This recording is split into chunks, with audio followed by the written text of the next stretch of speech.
Is there anybody here? I mean, anybody? It's the 3rd of July. We're going into the 4th of July tomorrow. People are going to be on holidays tomorrow and on Friday. And here I am. I'm late. I apologize, everybody. I was having so much fun on my Gold Bagel show, just getting into what we were doing over there. And one of my viewers said, hey, maybe you may want to stop this show and start your regular show because you're late already for the regular show. And so here we are. Welcome, everybody, to the Stock Markets with Bruce channel. I'm your buddy, Uncle Bruce. I try to tell you what's going on in the market in plain English. And in plain English, there's a lot happening out there that you do not see going on. And I'll tell you why you're not seeing it. It's not your fault. I'm not blaming anybody here. It's okay. But there's a lot happening in the world at large that is kind of going to make you richer if you're a follower of this channel. So that's the good news. What's happening out in the real world, or the rest of the world, maybe not the real world, the rest of the world out there, there's all kinds of speculation going on right now outside of North America regarding politics, apparently. Britain is having its election tomorrow. The UK is having its national elections tomorrow, and that's where they will determine the seats in the parliament, which party gets them. And the polls are completely unified in suggesting that the right-wing Tory party, the Conservatives of Britain, are about to be annihilated and eliminated from existence.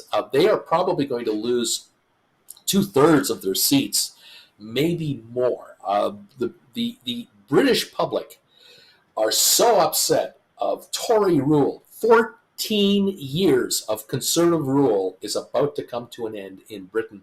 And these are the guys that went through the Brexit thing. These are the guys that said Britain is the way to go. We should have Britain first. Make this sound familiar to you Americans?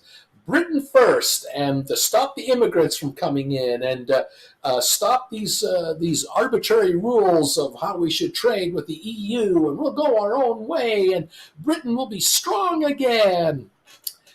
The British public have had enough. 3/4 of United Kingdom residents are getting the crap kicked out of them economically for the last decade, and they've had enough of all the promises, of all the scare tactics, of all the BS, and they've said enough's enough. We just are not interested in this group of right-wing leaning politicians and business people. We just don't. There's just nothing in it for us. We at the bottom see absolutely nothing but higher taxes and a lower standard of living, and we're kicking these guys out. And this is what's going to happen here in the UK in the next 48 hours. It's going to be unbelievably stunning. But the polls have been predicting it. This is no surprise. The existing prime minister knows his days are numbered, and they're going to the left. So the UK is going left politically because the population is fed up. The top 10, 20% of the Brits out there are living a high life, they're having a wonderful time. They were able to fund the right-wing party for a long time, but the gig is up, and what has to happen now is a complete regurgitation of the right-wing party. The Conservatives will have to find a new leader, new leaders, and it'll take them 3 years to get their act together. In the meantime, the country will go over to the left and will be governed from that direction. Won't make a damn bit of difference when it's all said and done. Those of you in any other country in the world, you know that when a government completely turns over, it doesn't make things instantly better. It just doesn't. It might be a refreshing change to have new faces in front of the cameras, but the first thing you're going to get are scandals in the first 3 to 6 months because these rookie people are coming into power. They don't know how to handle it. There'll be all kinds of intrigue going on, all kinds of gotcha journalism going on, and so the games will continue. Unfortunately for those in the United Kingdom, the country will continue to run a terrible deficit, will continue to suffer terrible economic loss because Brexit is kicking the crap out of the United Kingdom. Europe is suffering terribly. They have a war over there. In case you haven't heard, there's a war in Europe, which is draining the treasuries of Western-leaning countries. And they are not going to just turn around and buy all kinds of British goods because those have to be imported with import duties. Why would you import anything from the UK when you can import from each other, 28 countries, duty-free with all the damn paperwork? And of course, people who want to work for a living and get a career in banking or law or in the medical field or accounting or software development, you want to work in Britain? Forget it. You got to go through all the BS to get into that country under a work permit. And UK people are having a hell of a time getting licensed into the EU because they're not being recognized anymore as legitimate degree holders because they're not part of the EU anymore. And so the EU is dealing with the EU. Britain is floundering as an island off the coast of Europe.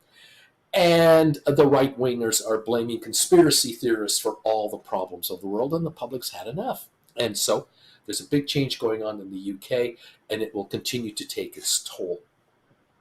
Welcome to the party. In France, they had their first round of elections last week. They have a second round this week to finalize the count of who's in the parliament and who's not, and what party are you from, and where we're at. And it looked like there was going to be a full-blown right-wing sweep of power, and in the last few days it's kind of backed off, and a lot of the French people are going, ooh, it's a little too far. We may have gone a bit too far last week on this vote. Maybe we should bring in some more moderates to kind of calm this down. And that seems to be what's going on. Uncertainty everywhere in France. And the outside world is looking in going, France, have you got your act together? You're not turning into America, are you? You're not going to do what the Americans are doing. I mean, they're totally dysfunctional over there. What are you doing in France? And so we'll find out on Monday what the final count of the party standings are in France. But the French are paying a dear price right now because French bonds, which the French have to issue to pay their bills, they run a deficit too. They are much more expensive now to issue to investors than before. And this is not going to go away in 1 week. Just because the election is on Sunday, everything's going to go back to normal? No. France's uncertainty will prevail. And for French citizens, the cost of being French just went up by billions of dollars a week or trillions over the next several years. That's the price of economic and political uncertainty. Outside investors love to buy bonds from countries they know can pay the bills. They love to buy bonds from countries where the currency that the bond is priced in is stable and will not drop more than the interest rate you receive. They kind of like that. And so they tend to go to the most stable places they can go. And in the last week in America, U.S. bonds are not the favorite right now of international investors. Yes, they're the favorite of domestic American investors, pension funds in the United States, mutual funds based in U.S. dollars in the United States. Yeah, they buy U.S. bonds. Yep. But they're buying them at cheaper prices, getting higher yields. Interest rates are rising in America at the what's called wholesale level, which means bankers around the world and pension funds and hedge funds and mutual funds and all these other institutional funds are picking up American bonds but offering less for them. And so they're saying to the U.S. Treasury, oh, I'll buy your 10-year note, but I'm not going to give you 4.1% interest. I want 4.4% interest, or I want 4.6% interest, or I want 4.5%. And if you won't sell it to me, the Federal Reserve won't sell me the 10-year, that's all right. I'll buy 10 years that you issued last week, last month, last year, 3 years ago, that those are out there trading for 10 years until they mature. I'll just buy a 10-year note that you issued 3 years ago that is now trading on the open market at 4.5, 4.6%. I'll get my money there. I don't have to give it to the Treasury. I'll just buy it from someone else who bought it from the Treasury a few years ago, a few hours ago. Treasuries trade like stocks. Once they're issued, they now trade, and they go up and down in value based on the perception of the strength of the economy and the direction of a country. And right now, the outside world is saying to the U.S. Treasury market, hey, you're not worth what you were last week or the week before. We have concerns out here about a few things going on within your country right now. It's nothing personal. It's just business. This is nothing personal. We love you, Americans. We love the country. We love the philosophy. We love the free enterprise nature of your country. We love the entrepreneurship of your people. We love it all. But we're business people. And we can buy German bonds. We can buy Belgian bonds. We can buy Italian bonds. We can buy Japanese bonds. We can buy a bond from any other country on the planet, including America. And we just want a fair return for the risk factor that we're beginning to suspect is rising. And the problem outside the United States is that the outside world is looking at the USA going, do you think it's actually possible that they're going to re-elect this guy and put him back in there from 2016 to 20 and now another 4 years of this guy? Who is going to be his finance minister? Who's going to be his secretary of state? Who's going to be all the other department heads that this guy has? And how many departments is this guy going to try to eliminate that he couldn't eliminate the first time? He's going to try to eliminate this time. What's immigration going to be like? What are trade practices going to be like? What are tariffs going to be like? Not between America and China. That's a given. That's already downhill. That's a relationship that's going into the toilet if the old guy gets back. What about the renewed tariffs that were in place the last time between the closest allies of the United States? The G7, the G10, the G20. I mean, Canada had been nailed a tariff duty on all kinds of imports from Canada into the U.S. because the United States administration considered Canada an enemy of the state. Is Canada now all of a sudden an enemy of the United States and it has 20% duties on everything coming in? That will upset the apple cart, unfortunately, for Americans. Because at the end of the day, if you're an average American or if you're an American in the bottom 3/4 of the economic ladder, you're going to get the crap kicked out of you because your costs are going to rise 10 to 15% over the next 2 to 3 years. Might be 5% a year, 7% a year. It's going to be higher. The Federal Reserve will not cut interest rates if inflation is going to be 5 to 7 to 8%. Mortgages are going to go from 6, 7, 8% to 10%. Car loans are going to go from 8, 10% to 12 to 14%. This is a fact. There is no getting around it.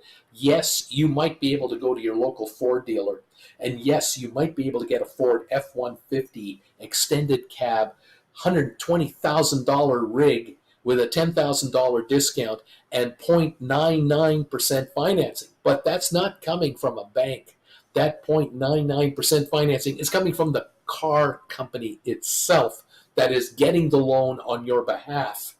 And they are paying 8% interest to give you a 1% loan. But I can guarantee you that $110,000 rig that's priced at $120,000 you're getting for $110,000, the profit margin to Ford is $45,000 because the chicken tax is still in place for all imports into the United States. Pickup trucks are protected by the U.S. government for the U.S. auto business, and you will pay $50,000 more than you should for the truck that Ford can build for $45,000, $55,000. Don't worry, the car companies will do just fine. Unfortunately, most Americans who make $60,000, $70,000 a year or less cannot afford a $110,000 pickup truck from any manufacturer whatsoever. They can't afford a Beamer for $80,000. They can't afford a Volkswagen for $65,000. They certainly won't be able to afford you name the vehicle, U.S.-made Toyota Corolla or Camry for $45,000. No American will be able to afford that vehicle because the cost per month with 14% interest rates, $1,000 a month for a Toyota. Tell me, please, in your neighborhood, how many of your neighbors can afford $1,000 a month for a medium-type car? Virtually no one. And so Americans will be driving their old vehicles longer. The used vehicle prices will remain very high because replacement vehicles are out of touch, and all the parts that you need to maintain your existing vehicles will go up 20% in price with new tariffs. And so Americans will be brought down in the standard of living dramatically, very quickly. Nothing personal, just politics here. And the US dollar will get the crap kicked out of it. The US treasuries will go really high. And the top 20% will be rich and the bottom 80% won't. And so there you go. And this is a slow motion thing that will happen. The deterioration will continue, and one party will blame the other. Existing politicians will blame the former politicians, and the former politicians will go, "We told you so."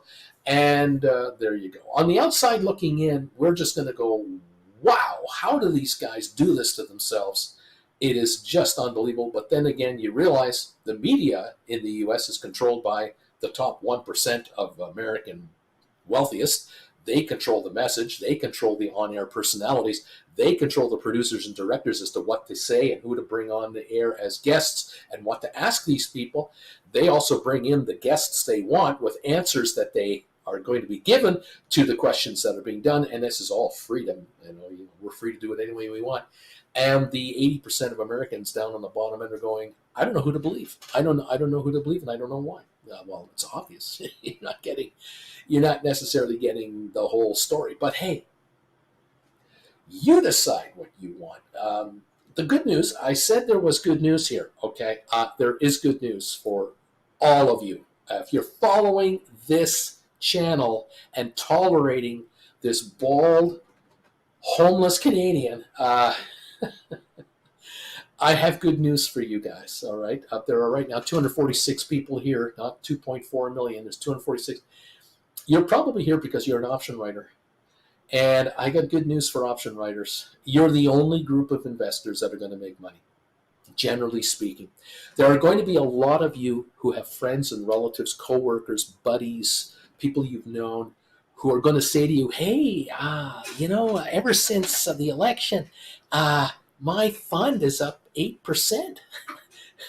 I'm doing really great. My money, my retirement account, my 401k, we're up 7-8%. This is great. Unfortunately for those people, inflation will eat all that up, because inflation will now stay with Americans for the next 10 years. Because once you allow inflation to go from 3-4% to 6-8%, it will stay 6-8 to 10 for the next 5-7 years thereafter. It's very impossible to get out. Every contract that you're going to notice coming up for renewal in large unionized organizations like airlines, like healthcare providers, auto workers, UPS drivers, FedEx workers, teachers, just across the entire spectrum of the U.S. economy.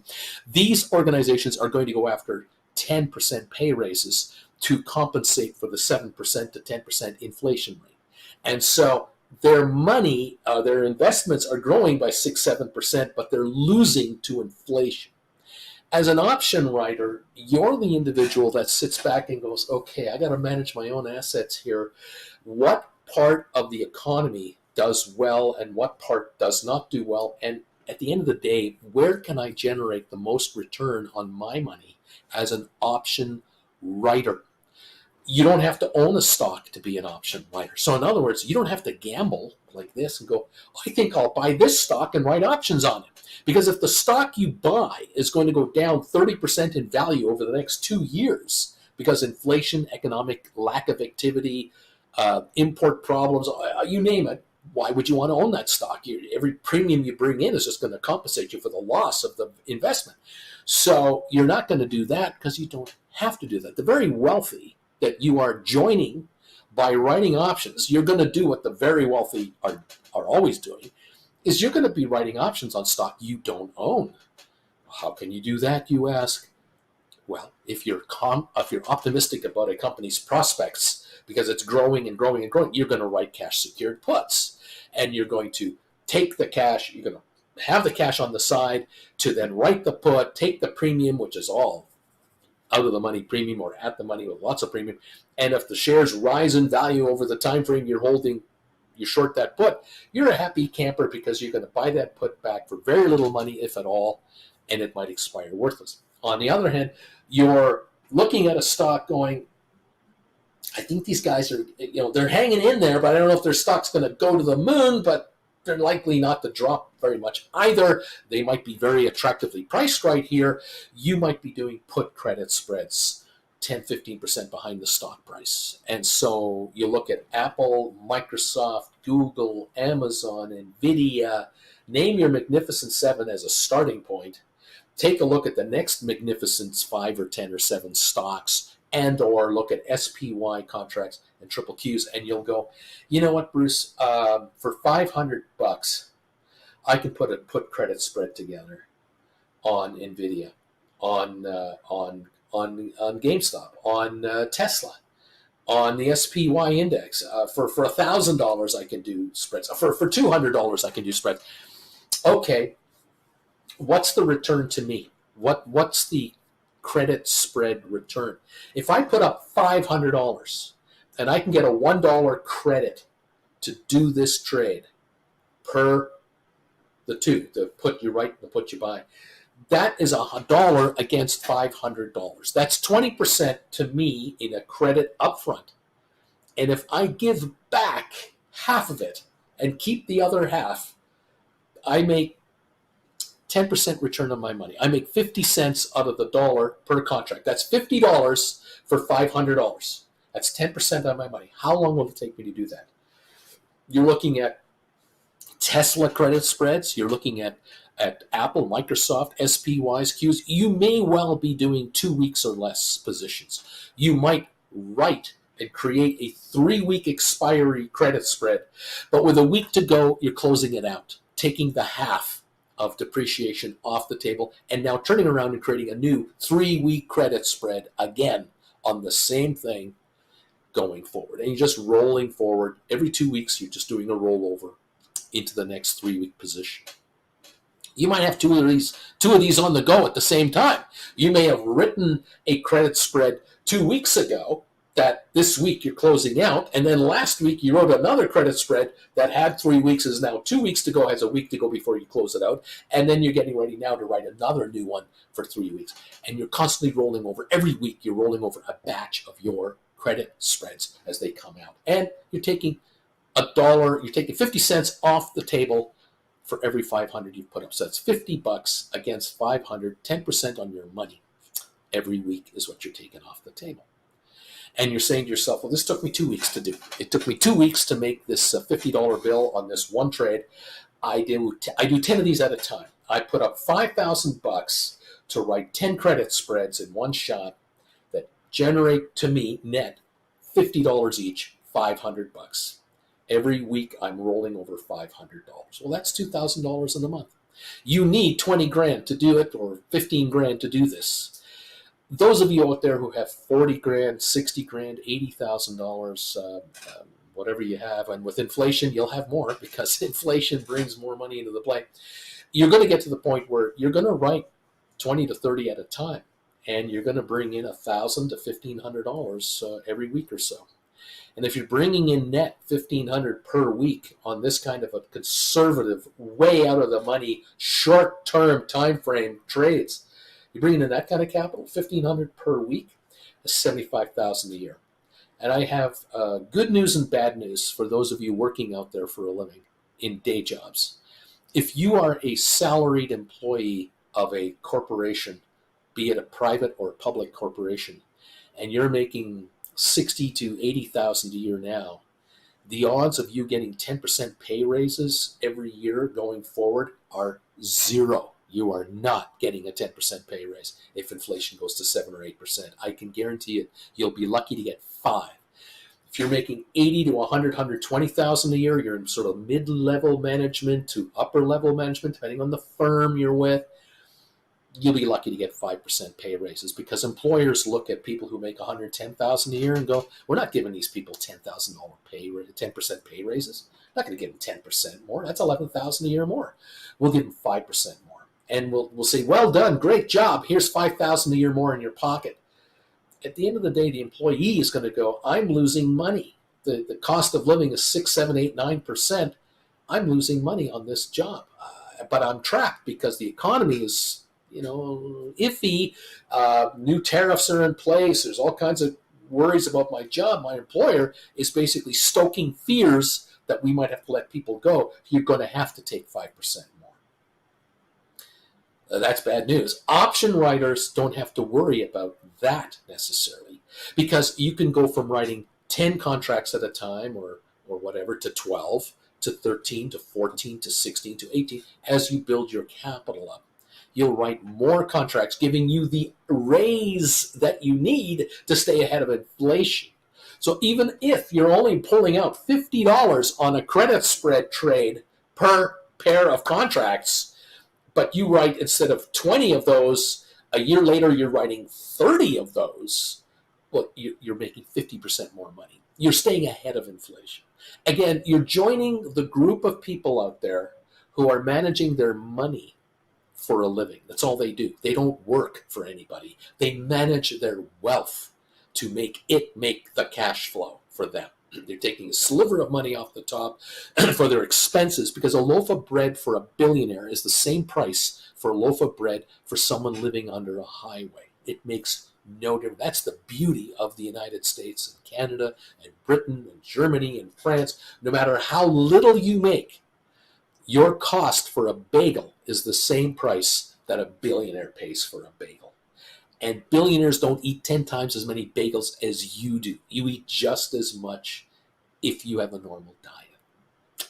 And so the very wealthy use very little of their actual gross capital in a percentage way to live, versus someone on the street or a lower middle class employee making minimum wage, or someone making double minimum wage, or someone making 4 times minimum wage. Cost of bread for you is identical to anyone else out there, no matter how high up they are. So someone eating a bagel on an $80 million private jet, the jet is $80 million, and it runs $15,000 an hour to fly it. You sure? But the bagel the individual's eating on board that jet could have been purchased at Costco, just like anyone else who's a Costco member, for how much a bagel? 60 cents, 70 cents a bagel? This is the beauty of being rich. Welcome to the party, pal, option writers. You guys are in the one segment of this market where you don't need to own anything to make money. Many of you write cash secured puts on stocks, and you realize something else is happening to your account that you weren't even thinking about.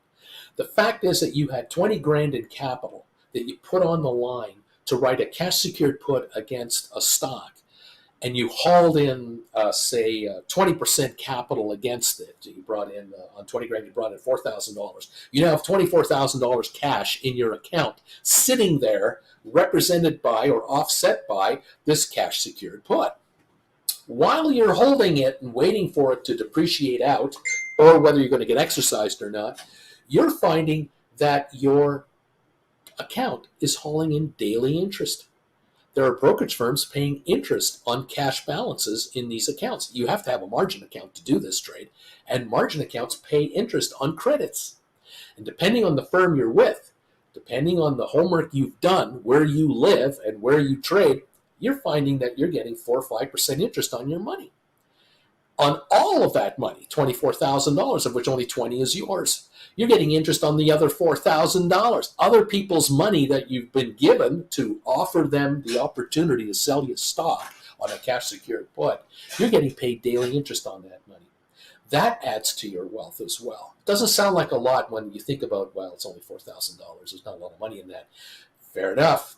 But if you're carrying a $250,000 account, which is your retirement, and you're sitting on $200,000 of cash secured put trades, and you've hauled in 50 grand in cash on top of your 200,000, you're sitting there with $250,000 pulling in 5% per year, that's $12,500 a year, by the way, quick math.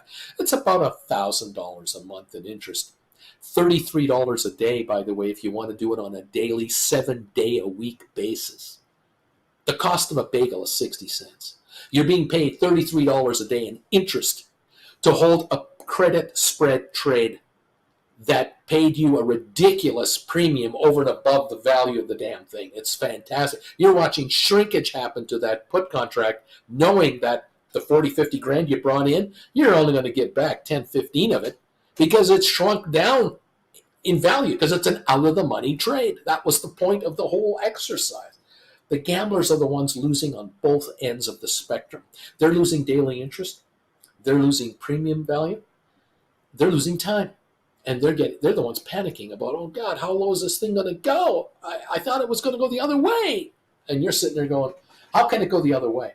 Unless the stock really tanks out, or I've given you a 2-year time frame, I haven't given you that, you're losing time every day, every week. And this week, Thursday, we're closed. Tomorrow, that's a free day of shrinkage being handed to option writers. Option writers are casinos. Casinos almost always win.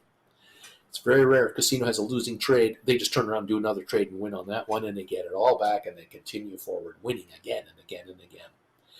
Welcome to the Option Writing Party channel, where we do everything the George Costanza way. We're the opposite. We don't lose money in the market. We make money in the market. You want to go up? Great, we make money. You want to go down? Great, we make money. You don't want to do anything. You just want to waver along, just kind of hover for months. That's fine. We make money that way too. On this channel, people write options and earn shrinkage money. And it's just so damn easy once you figure out how it's done. And that's why you're here. Many of you figured out for the first time in your lives, you know, Bruce, I never knew I could make money from the market no matter what direction it goes. I thought I had to just buy something super cheap and then sell it for something more. The problem was I never knew when the more was. I never knew what the more was supposed to be. People were telling me, oh, you got to get into this stock. It's going to go crazy, and it starts to go up in price, and I don't know when to sell it. No one tells me, oh, this is it. This is the high. Because everyone who I think says to me, well, this might be the high, there are 20 people going, oh, it's going higher. Oh, it's just going to the moon. Oh, it'll never stop going up. And I never sell it. And then it did go to a point and then backed off, but we thought, well, it'll just go back up again. It's just a little pause, and then the pause went lower and lower, and next thing you know, I'm breaking even. Oh, it'll go back up again.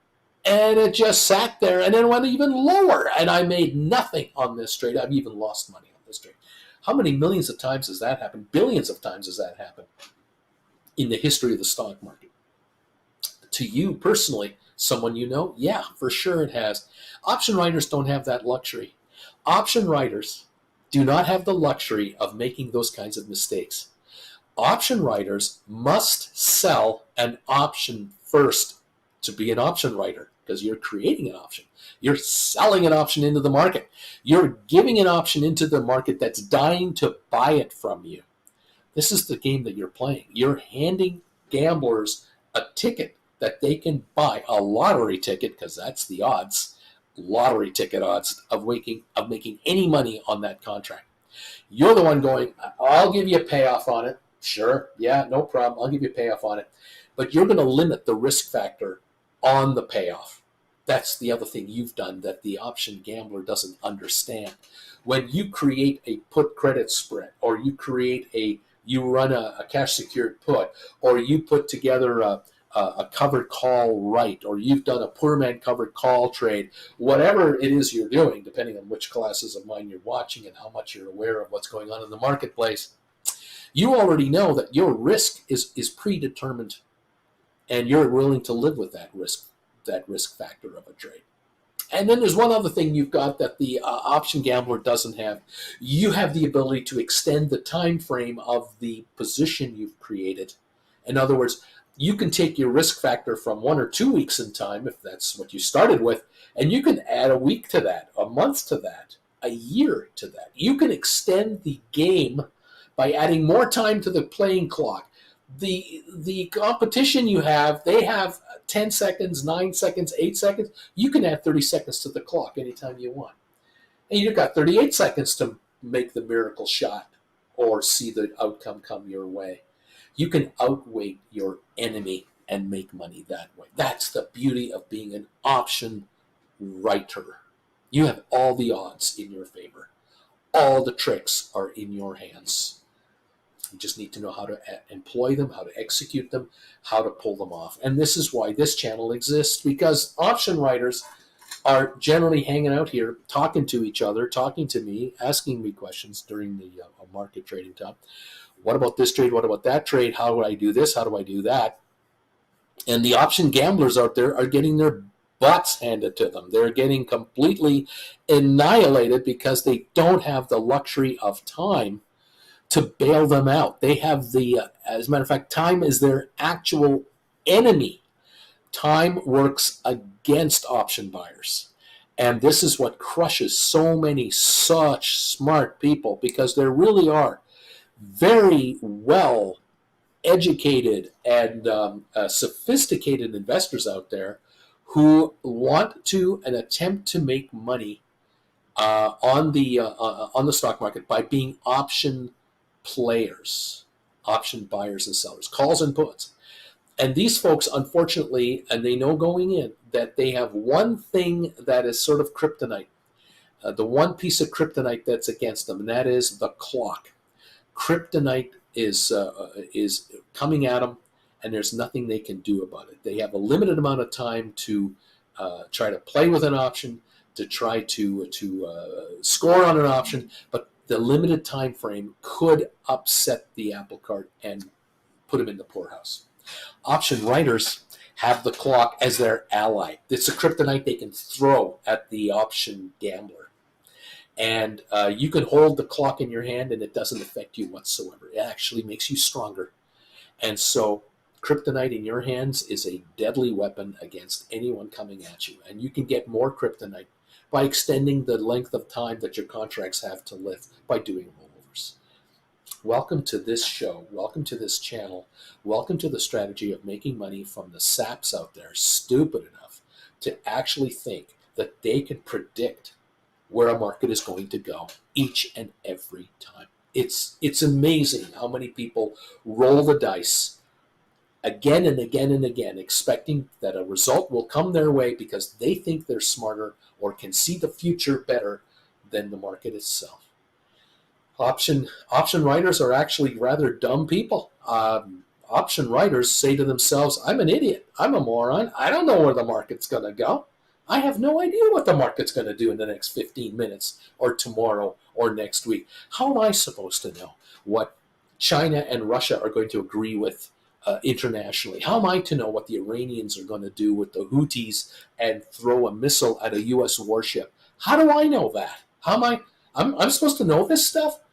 I'm a moron. I'm just a person in America, in Canada, in the UK, in Europe, in Asia, in Latin America, anywhere in the world, and I have one of these, and I write options on stock that I follow or indexes, and I write them with a risk factor that I can live with, a time factor I like, and I write out of the money contracts that have absolutely no book value to them whatsoever. You can't borrow a dime against this stuff. It has no value. The only value it has is the amount of time the contract is going to be around for. That's the only value it has. And that is a shrinking asset every hour going by, every day, every week. And if I'm going to write 3-week contracts that I'm going to close out in the last week that they live, I'm not even waiting for them to expire. I'm just taking 2 weeks of shrinkage from week 3 to week 1. I'm just taking the shrinkage. That's all I want. So if I can write a contract for $2 and I can buy it back for $1, I score $1 on a contract, which means a 50% return on the amount of money I brought in. I give back half of that cash and I write a brand new contract for 3 weeks out for another $2, give me $1 of shrinkage over the next 2 weeks. I'll do 20 of these at a time, 50 of these at a time, 100 of these at a time, depending on my capital available and my risk tolerance level.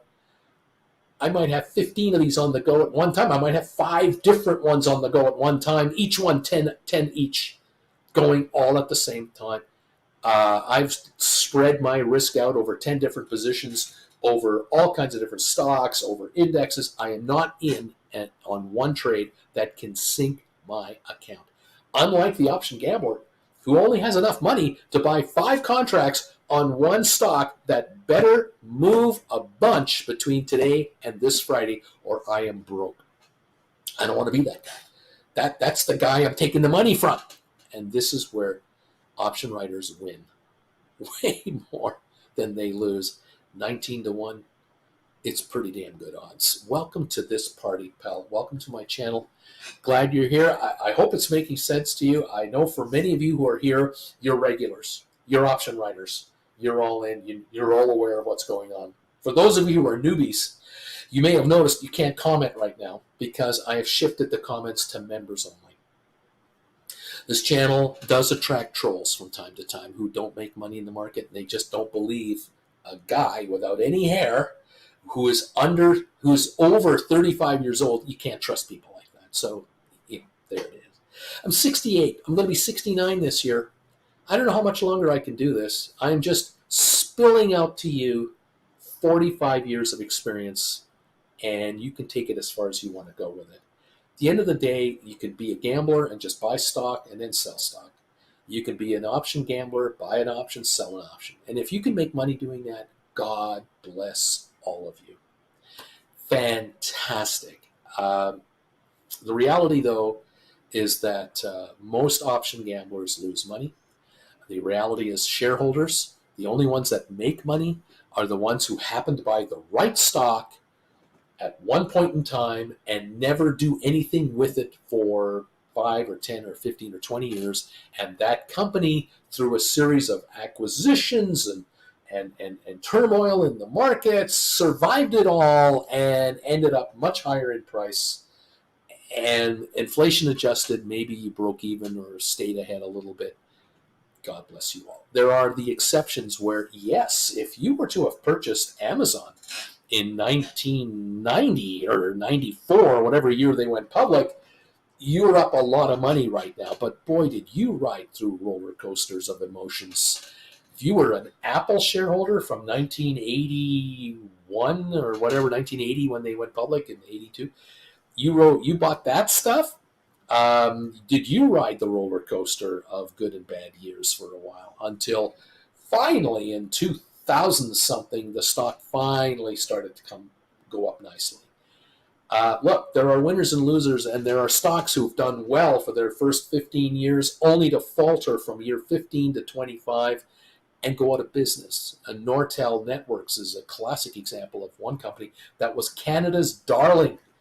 It was the most valuable stock in Canada for a while. It was the hottest stock in every retirement plan in Canada and elsewhere around the world. Every pension fund in the world owned Northern Telecom stock, Nortel. They went under. BlackBerry stock was the hottest stock in the cell phone business until the smartphone came out.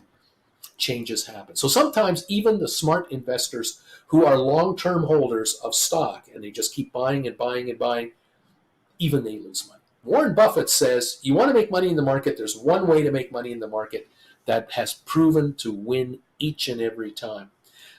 It takes 20, 30 years to prove it, but at the end of the day, you buy index option funds or you buy mutual funds that mirror the S&P 500 index. And you let those managers who manage these funds buy and sell stocks as they kind of ebb and flow and do well and not do well, and keep adjusting their portfolio to mirror the return of the S&P 500 over time. And over time, apparently, you do make money. The problem is that if you invest at the height of the market, when the market is at its near all-time high, it could take 10 years to get up again if there's a correction in the markets and they back off 10, 15, 20%, and they take a couple of years to kind of break even, and then they slowly start rising again. The inflationary loss of the first 3 or 4 years of that position means you're going to need another 2 or 3 years just to get your money back with regard to purchasing power and inflation. And there are examples, unfortunately, where people have every month put money into a hedge fund, mutual fund, ETF that mirrors indexes, and after 5 years, they still aren't up actual money. They've got a gain on the value of their account. The so-called dollar value is higher, but adjusted to inflation, they're still losing. And when inflation goes higher faster, it gets worse. And that is the Achilles heel to the stock market for a lot of long-term investors. So many of you who follow me, or you've heard of me, or some of you here right now, you may have already noticed that over the last 5, 10, 15 years, monies that you've had managed for you returned results, but adjusted for inflation, not all that great. And you might be ahead 3 or 4% overall on your investments, but over the amount of time you've had the money in there, you've got subpar returns. And so you've taken it upon yourself through this channel. You've decided, I'm going to manage my own wealth, and I'm going to write options to bring in much more capital right now against assets I'm just sitting on. Since I'm sitting on these shares, I might as well have them pay me. I might as well charge rent to these stocks that are in my account. I should get some income here. And so you're writing call options against positions, and you're saying to yourself, I should have done this 15 years ago. If I could be doing this, I'd have been hauling in 3, 4% a month for the last 60 months. I'd be way ahead on my account. Well, welcome to the party, pal. Folks in Wall Street make a killing out of folks like you. The folks in Wall Street love people who don't want to do anything. They love investors who just say, well, I want you to handle my money. Why don't you do all that? And just send me a statement every month or every quarter. Send me an email once in a while. Let me know how I'm doing. Send me my annual tax thing so that I can fill out my tax form. I just don't want to bother with all this. It's too complicated for me. They love people like you. Good God, do they make money from people like you? Oh, good Lord, does Wall Street do well. So does the folks in London, England. So do the folks in Frankfurt, the folks in Milan, Italy, and Zurich, Switzerland, and Tokyo. Oh, do these outfits make money? The big investment banks of the world just get much larger, and they keep feeding the narrative to the masses through their advertising campaigns, through all kinds of subtle ways to keep saying to the market out there, to the world at large, save your money every month and add it to your retirement account and let the professionals take care of it for you. You have a nest egg waiting for you when you retire. And gazillions of billions of people over the history of time since the 50s have followed that narrative. And at the end of the day, they have much less money at their disposal than they could have had they just taken the time to be their own asset managers. In today's world, to be an asset manager, to be your own asset manager, you need one of these. This is it. You don't need a stockbroker. You don't need a financial advisor. You don't need a bunch of research from all kinds of firms out there trying to sell you $1,000 a year, research papers, and all that. You don't need any of that crap. Some folks need that crap because they want to be reassured they're doing it right. At the end of the day, one way of making a ton of money in this market is to give the gamblers what they want to buy. And what they want to buy right now and what they wanted to buy the last decade, and this business is booming, options. They want to buy call and put options on stocks in the market. And all you have to do is be a provider of this drug. That's all you have to do. You just have to be an enabler. Enable gamblers to continue gambling. It's legal. It's legit. It's very conservative if you do it right. And it is exactly what the most successful players in the market are doing. You're just mirroring their game on your micro level. And that's the best part about the options market. You can write one option contract at a time, anytime you want, or more. 2 or 3 or 5 or 20 or 500, it doesn't matter. The market is so massive that you cannot dominate the option market. Not even Roaring Kitty can actually dominate the options market. To be honest, Rory Kitty can't do it either. He can get into the options market, be part of the options market, but he cannot control the options market. You may have noticed that Chewy stock that he got into, has 9 million shares of, was apparently into a whole bunch of contracts. Chewy stock was $32 to $35 on Monday morning. Last weekend, it went all crazy over the weekend, and we opened up with a flare of activity. How many do you want right now? It's $24.81. How much Chewy would you like? It's not. Nothing's happening with Chewy. Nothing's gonna happen with Chewy. He can't take it over. He bought himself 9 million shares at a nice price. Eventually, it'll all come out. Fine, knock yourself out. GameStop, at least, has some upside potential over Chewy because GameStop shares are actually free trading. There's only the Class A shares that are out there. There aren't a special class of multi-vote shares that are over top of the GameStop shareholder shares. With Chewy, you've got Class B shares, and they're the guys who run that company. Chewy is a nothing burger. It really is a misnomer. I'm so disappointed for people out there who got rooked in to trying to play Chewy stock as the next hot stock. There's no way it can ever be a hot stock. 90% of the votes are held by one guy through a pension fund, through an entity, some kind of institutional trader, Class B stock. This isn't going anywhere. GameStop, yeah, GameStop could be a takeover target. Absolutely, GameStop could be taken over by somebody else at any time. Anytime from anywhere. This is the thing that the Wall Street will not acknowledge. Wall Street won't tell you this. I don't know why. Well, I know why, because GameStop doesn't make Wall Street any money. GameStop doesn't need to borrow money from bondholders to pay interest payments and all this stuff. It doesn't have any loans. It doesn't have any obligations. They don't own cruise ships that need to be maintained and rebuilt and new ones coming out. GameStop is a boring brick and mortar company with the video stores that are now starting to turn a profit because they've offloaded the lousy locations and they've laid off a zillion middle management people that they don't need anymore, and they've cleaned out their warehouse operations. They're lean and mean outfit. But what GameStop really has that the outside world would love to get their hands on, $4.2 billion in cash. That's what they've got. And they're at 24.06 right now, up 8 cents. We're open for trading, everybody. Welcome to the party. How you doing? You don't have to own GameStop to enjoy the GameStop party, though. That's the other thing about GameStop. You can play GameStop shares as an option writer and not own a single share of this stuff. And you can make money whether it goes up or whether it goes down or just stays here. If you know how options work, you can do really well with GameStop or with Tesla at $2.35 a share, up almost $4 a share. Or with Google, which is down 95 cents right now. It doesn't matter. You can make money on Google, that's going down, Tesla, that's going up, and GameStop, it's up 23 cents right now. Doesn't matter. If you know how options work, you can make a killing in this market, and you can quit your day job. You can retire earlier than you thought you could retire. You can be retired, but actually self-employed. I am not retired, you'll say. I am working, but I don't work for anybody. I work for my own assets. I do what the very wealthy do as for a living.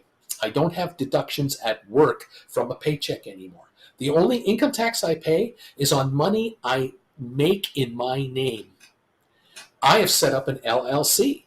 I have set up an S-Corp to do all of my option trading through.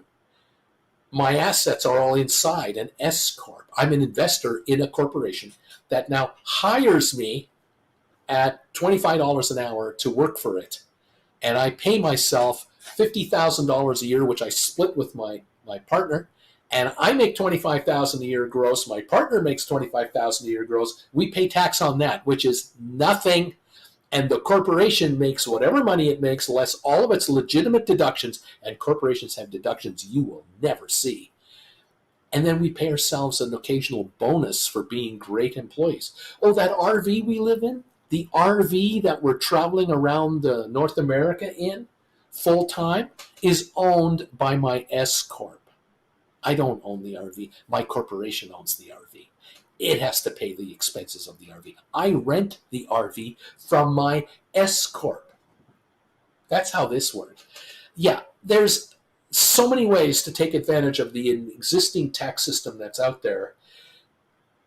And you can manage your own assets through a corporation entity. You can give yourself a debit card from the corporation. In other words, when you use a debit card, it's the S Corp expensing expenses.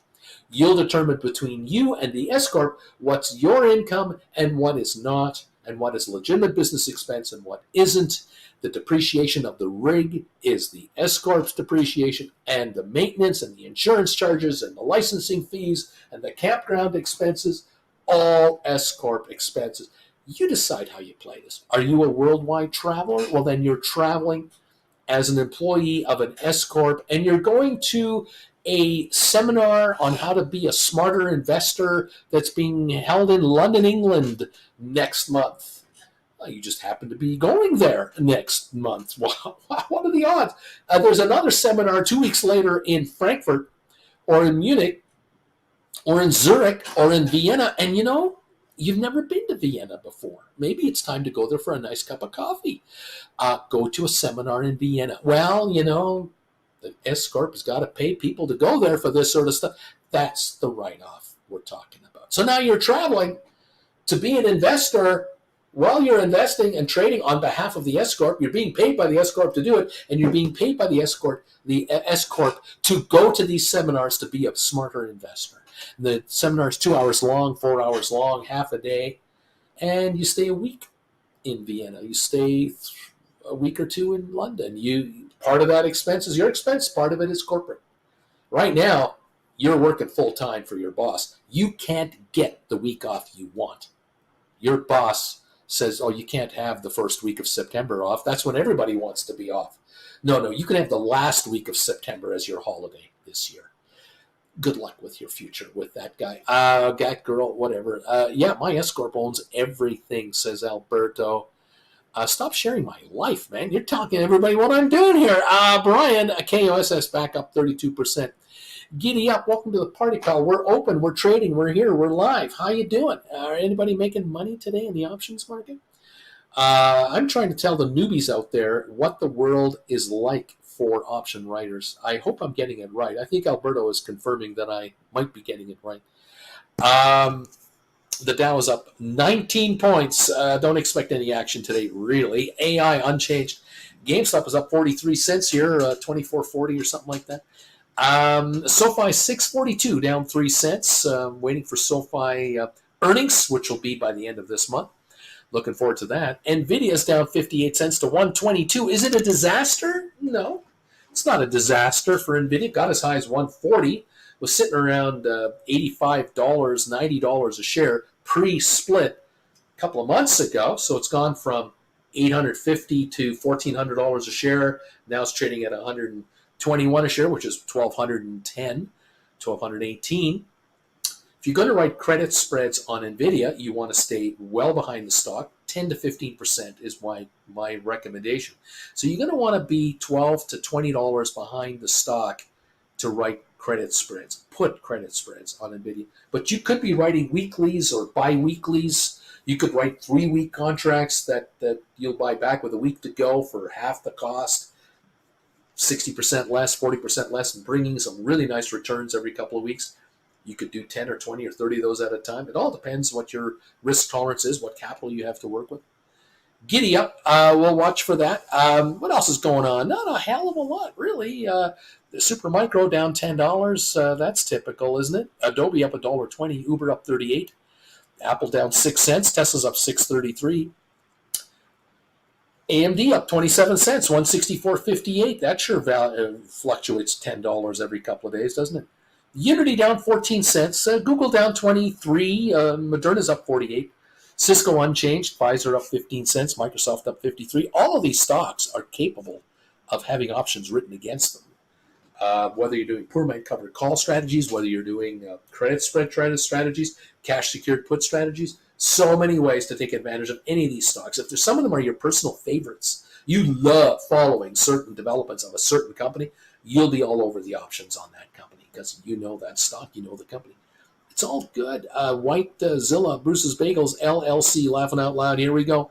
Thank you all, everyone, for being here and hanging out. It's great to see you guys. Hope you're enjoying today's show. I don't know how active the market will be for all of us today. It, after all, is the day before July the 4th. But you know what? Every investor has a cell phone, and no matter where they are in the planet, whether they're on holiday or not, they're watching the market right now. We have 154 thumbs ups today. Thank you for that. Appreciate that very much. If you're able to give us a thumbs up, you're telling YouTube through this that YouTube should consider sending new people here to this channel. And if you're doing that, and if YouTube does attract additional viewers to this channel, that means more viewers will be appreciating the value of some of the stocks that we like to follow around here, which actually kind of helps your cause, because some of you are shareholders of certain corporations here that we talk about a lot, and you would like to have more participants in these stocks. Well, the more people follow them, this channel, the more they'll hear about it. But it's up to you. You decide whether or not you want to hand out a free thumbs ups or not to this channel. You may find that the effort to hit the thumbs up button is just too much for you, and you just can't be bothered by handing out a thumbs up to the viewer here, to the creator. 158 have come in, though. I thank you. Those of you who have hit the thumbs up button. What I would love, and what I do love, is when you do hit the thumbs up button, you post it. You write a little message saying, I'm number 159, I'm number 164. Again, though, the only folks who can comment right now on this show are members of this channel. If you're a Chillin' with Uncle Bruce member, you're paying $10 a month to be here. If you're a Gold Bagel member of this channel, you're one of these guys, you're paying $25 a month to be here. And I will tell you, there are more Gold Bagel members of this channel than the other members. There's more of these than Chillin'. It's truly stunning. But then it isn't stunning, because Gold Bagel members get an alert show before this show every day that I do this. And Wednesday nights, including tonight at 7 o'clock Eastern Time, Gold Bagel members will be on this channel as exclusive guests for Prime Time Live with Uncle Bruce each and every Wednesday evening at 7 o'clock Eastern. I look forward to seeing you guys. We'll talk about what happened today, what's going on with the markets. You can talk to me about option trades you're thinking of doing, or that you've been doing, or you need rollover assistance, or some ideas, or you'll throw some ideas back and forth between each other and ask my commentary on it. It's a wide open show. You're more than welcome to join us tonight, 7 o'clock Eastern, if you're a Gold Bagel member of the channel. If you're already a Chillin' member and you want to become a Gold Bagel member, you just want to up your membership, just go to your YouTube homepage, find your avatar. It should be in the top, the top right-hand corner of your screen. You should have, depending on what you're watching me on, you'll be able to upgrade your membership from regular member to Gold Bagel member. And you'll just pay the differential during the month for how many days are in the cycle that you're into. And you'll be part of the Gold Bagel family. If you are a Gold Bagel member of this channel, there's one more perk that is dynamite that you will also enjoy. And that is, you send me an email. Send me a private email. It's right here. Here's my address. It's brucefrommert@hotmail.com. Just send me an email. Say, Uncle Bruce, I'm a Gold Bagel member. This is my name. This is what my Gold Bagel member handle is. I want to become part of the Discord chat group. I want to be able to talk to the other Gold Bagel members that joined the Discord chat group about my option writing strategies. I need... occasionally I have questions about the firm I'm using, or the fees I'm paying, or the logistics of doing a cash secured put trade, or doing a credit spread, or I just want to talk to other members of this channel about what we talked about today on the show. It's a community. I want to be part of the family that goes 24/7 when Bruce isn't on the air. I want to still be in the family and talking to other family members when Bruce isn't here. Discord group. Send me a private email and just say, Bruce, I am Gold Bagel member so-and-so. I would love to be part of the Discord group. I will then send you some coordinates so you can join the Discord channel. This is for Gold Bagel members. It's a benefit to add on to benefits. And I thank you all who are taking advantage of that. And I congratulate you because you're just getting smarter and smarter and smarter. Alberto says, Tesla cash secured put paid me $7 a share for a 235 strike that expires on the 12th of July.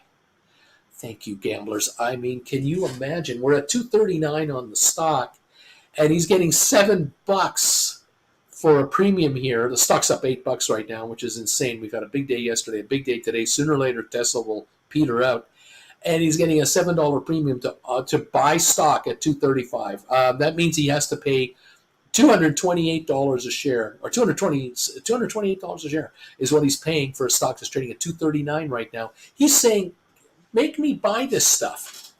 I double dare you. I'll buy this stuff. It's 239 right now. Sure, I'll pay $228 for it. Yeah, why not?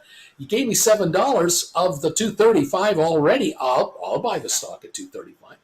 I'm paying 228 net. It's 239.71. Give it to me, Alberto. Way to go, buddy. Splair, I am number 162.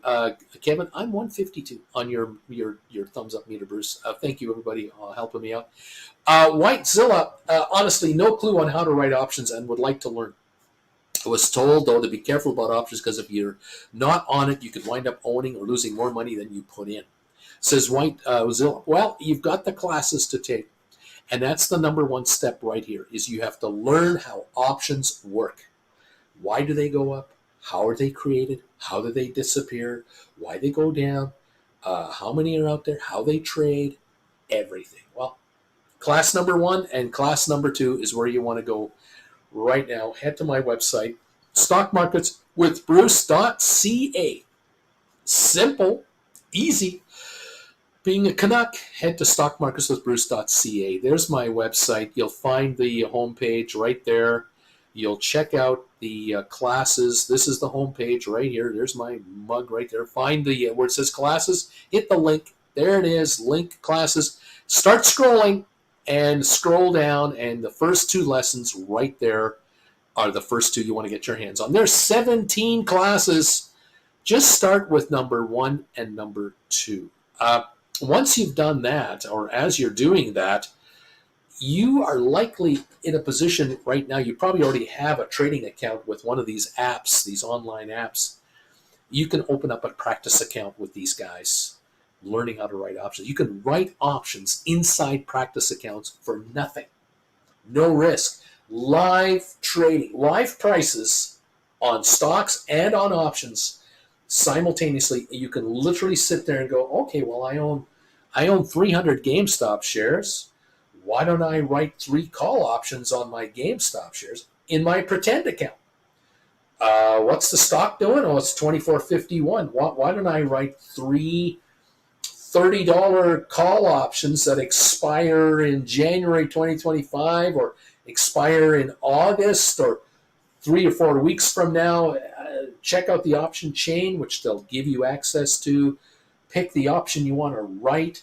Learn how to enter the trade, sell to open, all this stuff. You took my classes 1 and 2 to get started.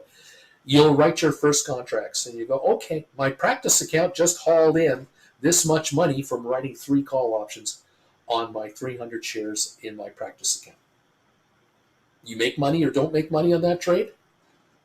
Doesn't make a difference to your bottom line. It's all pretend money.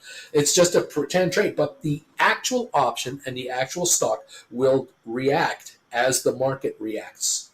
So if you're writing $30 calls that expired a month from now, and 2 weeks from now the stock's at $24.62 where we are right now, or $25.50 or $21.92, it doesn't matter what the stock price is. If it's under $30 a share and you wrote $30 call options, I have a suspicion that your call options will have dropped dramatically in value, which means you can buy them back for a fraction of what you sold them for and keep the change. You're doing 3 of them.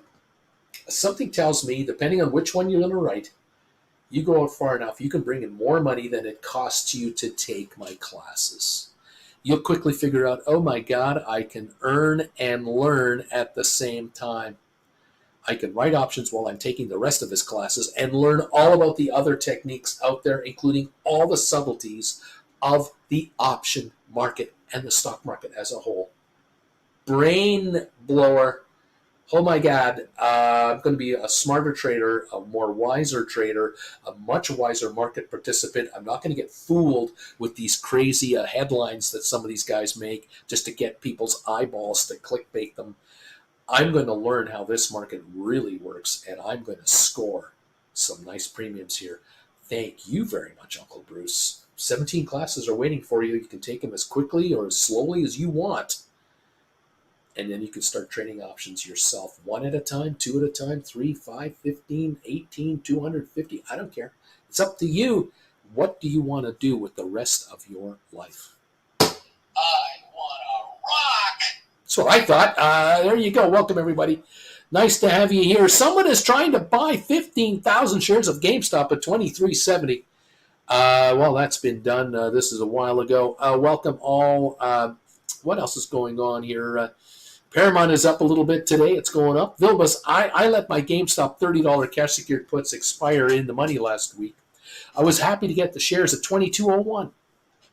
I wrote another cash secured put yesterday, Jan $25 that I got $7.99 for. This works for me. Got paid $8 for a $25 contract, which means Vilbus is on the hook to pay $17 a share for GameStop between now and January. $17 a share. I don't think Vilbus will mind if someone makes him buy the stock at $25 less $8. This is an okay trade. Well done, sir. Brian is saying GameStop $24.60, baby. Yeah, we're up 60 cents a share here. Charlie, neat. GameStop looking pretty good this morning. Well, it's up 60 cents. Nothing incredible, but it's up a little bit. Thank you very much. Sure beats 22.23, doesn't it? Looking great. What else going on? SoFi 648 up 4 cents. Go SoFi. Nvidia 122.13 down 54. The Dow's up 25 points. Quiet morning, but a little positive on the old GameStop. All those cash secured puts are falling in value. Credit spreads are falling in value. Call options that have been written are probably not doing very much because they're losing time. They're losing time today. Tomorrow is a closed market. That's a full day of shrinkage with no way to protect yourself. And then Friday, we have expiry dates, next Friday expiry, and so on and so on. So in the next 5 days, we've got tomorrow and the weekend. 3 of them are just closed days. We have 5 days of shrinkage with only 2 days of trading. Yeah, option writers make money around here all the time. Well done. Well done, Vilbus. I love this trade. I love seeing that. This is a beautiful thing. Again, I love it when you guys do these trades. Even Alberto, daring the market to take him out. We're at 238.50 on Tesla. Got up to 239.82 briefly. And Alberto's sitting there going, I'll buy the stock. I wrote these 235s. I'll buy the stock at $235 a share. No problem. You want to give me the stock? I'll take it off your hands. Alberto is not going to get the stock at 235. It's trading at 238, which means his contract is shrinking in value. And he might just buy that contract back for a little less money, like a lot less money. And he might turn around and write a $240 contract instead and say, I'll take in more money. I'll buy it at $240. Less the premium. Nicely done, Alberto. Getting richer all the time. Welcome, everybody, to the party. I'm so glad to see you all here. It's great to have you here. Splayer, 1 p.m. Eastern, so the market will close in 3 hours and 10 minutes. It's a half day today, isn't it? We're closing early today. Brian, going to try to sell some August 16 $30 strike calls. For $325, come and get me, baby. Come and get me. So I'm guessing this is GameStop. He's going to write $30 calls for $325. Nice. He gets taken out. He ends up with $33.25. He doesn't get taken out. He keeps the $325. He keeps his stock or his deep in the money calls. Thank you very much, says Brian. I say congratulations, Brian. 24.67 is where the stock's at. It's up about 70 cents. The higher the stock goes, the likelihood is that Brian will sell his calls. Brian might find, though, if the stock keeps inching higher, he might take that $325 price and change it to $345. He might say, no, I need $345 now. Stock's gone up. You haven't come and got me. I want more. stock was up a little bit more, he might go, 345? No. 380. I need 380 now, and now take me out. Goes a little higher, 395. I'll take 70 cents more than I offered them for earlier. Come and get me. That's $70 a contract more for me. I'll pull the string on this stock on this contract if it keeps going up. I'm a very, very easygoing guy. Splair, it was a question. I'm not sure if we'll be closed already at 1 p.m. I think we do. I think we close early today. Some of you know when we close exactly. Anybody want to comment on that? Let me know. But yes, I do believe we have a half a day today on this market. If I'm not mistaken, forgive me if I'm wrong, but I think we do have a partial day going on today for the market. There you go. Interesting stuff, everybody. Welcome to the Party Pals. Great to have you here with us today. Yeah, J-Boy, we're closing at 1 p.m. instead of 4 p.m. today. Yeah, 3 hours early. Deep value. Yep, that's correct. We're closing early today. So you know what? We're we have more shrinkage time, less trading time, more shrinkage time. Option writers win again. Half a day of trading today, no trading tomorrow. Then we're open just Friday. Then we got the weekend. We got shrinkage all over the place on contracts. Is it any wonder option writers make money all the time? Damn, unbelievable. That's how 3 hours earlier. A year or two ago, it was 2 hours earlier. See how this game works? Interesting, isn't it? We're down 28 on the Dow right now. AI down 2 cents. We're up 50 cents on GameStop. Volume on GameStop, 2.1 million shares. SoFi unchanged at 645 on SoFi. The low of 642, high of 650. 2.2 million traded on SoFi shares today. NVIDIA is now up 8 cents at 122.75. We've got Rocket Lab up 4, Matterport up 2, Smart Rent up a couple of cents. Down $5 on Supermicro, nothing much going on there. Spire up 16 cents to 10.35. Adobe up 72 cents. Uber up 56. Triple Q's up 55. Apple up 83 cents. Tesla only holding 734 gain at 238.40. The high of 239.80. The low of 234.25. So we've been up all day on Tesla. Question is, will it last through the day, or do we start seeing profit taking back to the low 200s, maybe back to 205, 210, 15? It's possible. We'll find out. Giddy up, everybody. What else is going on? Enphase down 21, Netflix up 279, AMD down 78. We've got Unity down 11 cents, Google down 21, Moderna up 27 cents, Cisco down 12 cents, Pfizer up 9. Microsoft up down 28 cents at 4.59 for Microsoft. IBM is down 87 cents. HPQ is up a dime. Amazon down 92 cents at 199.08, around the 200 mark for Amazon. Home Depot up at 25 cents right now. Vanik up $1. Goldman Sachs up 43 cents. Boeing down $2. Facebook, Meta up 53 cents. Target down 11 cents, JP Morgan down 48, Costco down 161, Walmart down 14, Disney's up 35, American Airlines up 6, AMC up 6 cents, DraftKings up 61 cents, Royal Caribbean down $1.20 at 155.42. And there you have it. That's a mixed bag. Nothing serious going on. And not going to be. Nothing serious going to happen today. There's opportunities to take some positions and make some positions and giddy up, everybody. Yes, thank you. Parker Ivy, I got GameStop 25 covered calls and 23 cash secured puts that expire on Friday. They're worthless on both sides if this stock stays where it is.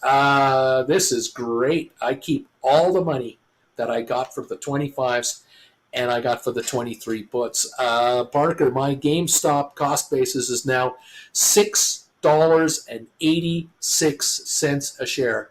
That's his cost base with all the premiums he's brought in on GameStop. Thank you, option gamblers, for allowing me to be a shareholder of GameStop for $6.86 a share. Parker Ivy, well done, pal. This is the name of the game around here. Option writers make money. We're at 24.70 on GameStop, up 70 cents. Yay! Giddy up. Well done, everybody. Keep it going, kids. Brian Parker, are you having fun yet? Is this fun? I'm having fun. I like this game, says people. I really like this game. That was easy. That's right. That was easy. Up 10 points on the Dow right now. Giddy up. Up 11 cents on AI. Up 70 on GameStop. We're up 4 cents on SoFi. Welcome, everyone, to the party. Deep Value, Parker Ivy is a goat. Parker, I like this game. Yeah, I do like this game very much. Why not, man? I'm just handing it to you. Thank you, gamblers, for giving Parker Ivy an $18 cushion on his investment in GameStop per share. Look, if you guys have 5,000 shares and you can make $18 a share on your stock by writing options, that's $90,000. I don't know who would say no to that. Why would you not want that kind of money? You want to take my classes? They're $150 each. You're making 90 grand learning how to write options because of these classes? You're going to do this for the rest of your life, okay? You're going to write options forever. This is only the beginning, only the start. I like this game too. I love it when my viewers make money on the markets. Giddy up, kids. Take this cash and say, thank you, sir. May I have another? Any old time. You want to go to $10 a share, you want to go to $80 a share, you want to go to $18 a share, you want to go to $65 a share, you want to go to $22 a share, you want to go $28 a share. I don't care. I don't care where you go. I make money as an option writer, period. So do all the movement you want. Thank you for the dough. Keep bringing it in. I'll take the cash. I'll buy more stock. I'll buy more deep in the money calls. I'll pay off my credit cards. I'll pay off my car loan. I'll pay off my mortgage. I will retire from the active working world. State bids save lives. Thank you, everybody. Oh, yes. Having fun with the gang here at Uncle Bruce's channel. Thank you all for joining in. Thank you, those of you who have been stepping up and grabbing classes lately. Miguel, I saw you pick one up there. Real, I saw you grab one. I've seen Romero moving in there, Matthias moving in, Victor's picking up classes, Emilio, Larry's in there, Raj Kumar is in there, who else? Treasure Hunters is in there, Eric is in there, Armando, Billy, who else is picking up classes lately? Nathan is in there, Jesse is in there. Ignacio is in there. Denny's. Who else is in there? Liberal Tears is in there. All kinds of neat names coming in here. Welcome, all of you. Carolina. Ted is in there. Michelle. Claudia. Just to name a few. Dennis and Victor Brandon. Alexander. Josh. Well done, you guys, stepping up and grabbing these classes. And, the perfect time to do classes over a long weekend, through a holiday time. This is a perfect time to watch your classes, perfect time to pick up on all of these little tips. Each class builds on the next class. So if you start with number 1 and you take number 2, you're going to learn more. Take number 3, you're going to learn more. Take number 4, you're going to learn more. All the way up to 17, there'll be more coming. Stick around, enjoy the show. Auntie Jen is here. How are you, Auntie Jen? I'm good. How are you? What's going on, man? We're alive and well. Sure. The fan on? I did, because there was nothing coming in over there. Yeah, okay. There's just nothing coming in. You can turn it off now that you've opened the door, because I'm sure we got some floor. Now we get a little draw going. How you doing? Well, I'm your classic Canadian in the summer, wearing shorts and long sleeves. You know why? Because when you sit on the couch, you hit the recline button a little bit there, and you kind of slip back. You grab a blanket, put it over your legs. A blankie. A little blankie, you stay warm in case it cools off. If there's a big cloud coming over and we go from 75 degrees to 65 degrees with a little wind, put a blanket over and just kind of stay warm. But you still got your summer clothes on. Yeah. Absolutely. this is how Canadians how work. That's how it works around here. Absolutely. Absolutely. Down in the desert where it's 115 degrees, you got nothing on. You're not putting anything on you. Yeah, you got the air conditioning on, you got the fan going, and you're trying to stay cool. Yes. A little different up here. Yeah, we still have blankies. Everybody loves a blankie. That's right. So is are everybody there today, or people started their long weekend? You know, there are 297 viewers here right now. We've had about 270 to 315 here is most the of the market morning. down? No, well, yes and no. The Dow is now positive again. It's up 27. It hasn't been up much, hasn't been down much. Right. But GameStop's been up all morning. Oh, good. 24.78 right Okay. now. The high of the day, 24.79, right at this level. We're near the high of the day. 2.5 million. Nothing heavy volume. You know why? Why is that? Well, because the kids are out of school, and now mom and dad have to do something to keep them busy. So they are going out and buying a new game. That could be it. Okay. It could be, it could They're be a lot putting of them these. in the car to drive to grandma's house. Well, a lot of these kids are getting graduation money, report card money. That's true enough. I mean, how many children True enough. in the world get report card money every school year, and they want to spend the report card money on yes. games, new bike. I highly encourage that. Remember with our poor daughter, she would get, I can't remember how much. Too much. Well, yeah, way too much. First, I would pay her for A's and B's, and then put my hand out because she'd have to pay me for C's. Yeah, it's real hard giving the puppy back. Something. She didn't get many C's. She did not get many C's. Got lots of A's and B's. She had a lot of remuneration. Yeah. Motivation. She did all right. Remuneration, motivation. There you go. Yeah, that's right. Remuneration, motivation. That's yeah, right. I highly encourage it. We get rewarded in real life with money. Kids need to be rewarded. That's true too. That's true too. No, she knew the value of $1 very quickly. Oh yeah, you'd know when she came home with a good report card because she'd be skipping in. Look what I got, Mom. Already had the money. Yeah, you know that little chat we had. Yeah, that's right. I think it was $10 for an A and $5 for a B, but it was $10 for a C. You had to give back. Ooh, don't want to get a C. Yeah. Oh no. Oh no. That's right. Yes, I'll have to ask her next time if she remembers what the money was. I don't remember ever getting any money from my parents for a report card I brought home. I don't know about you guys, but I didn't bring home a report card that got There were 5 of us. We got food. Oh, true. I think what we got for I think I was shown where the lawnmower is in the summertime, and I was shown where the shovels are to move snow out of the way in the wintertime. And then I was my dad would point at the magic fridge that always had food in it because my dad was a big eater, and there was always food in there. So he'd say, "The magic fridge." The lawn gets mowed, the sidewalk and the driveway gets shoveled out. There's always food in the fridge. Not a bad. Gotta admit, it was a pretty good fridge, and Mom was a hell of a cook, so yeah, it was all right. We got more commentary coming in. Brian is saying, I switched to August 17, $27 calls for $375 4 times over. This would give me $1,500 for 6 weeks of my time. Mm-hmm. Thank you very much. If he holds them for 6 weeks. Yeah, if he even has to hold them for 6 weeks. Vilbus, I am feeling pretty good about GameStop holding ground this week on low volume. Bobby, good morning, Uncle Bruce and everyone. Luca really looks like AMD want to stay below 165.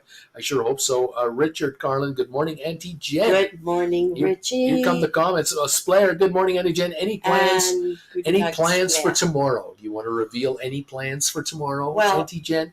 Obviously, we do have the day off, but Canadians don't. We had our day on Monday. True. We have the day off. I'm going camping tomorrow.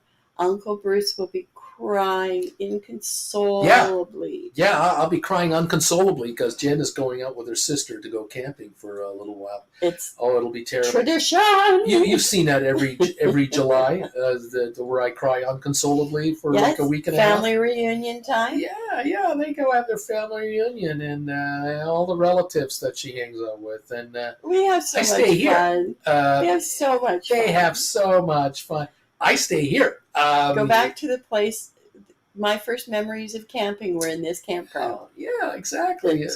They have a wonderful time. It was only once I Reminisce. met you that I broke the streak of not getting there every year. What can I say? Yeah. But I've helped you maintain the streak again. Yes. As we got older, the cousins thought, no, we need to keep together, and Yeah. there's a passel of us. So every year we have a reunion. I stay here. And he stays here. It's all weird. good. It's all good. It's okay. I get through it. I have lots of Kleenex. Don't worry about me. Brian, Uncle Bruce, would you recommend selling GameStop Jan 25 calls at the money or out of the money about 6 months out? Do you need capital? Are you in need of some cash? Can you write 30s for a real nice hit? Do you have? Do any of you out there have a need for $5,000, Speed? 10 grand, 15 grand, 20 grand for something major? Do you have an opportunity to offload an $800 a month loan payment by coming up with 20 grand to get rid of a loan now? That will lower your cost of living by $800 a month. Well, there's free money available for you.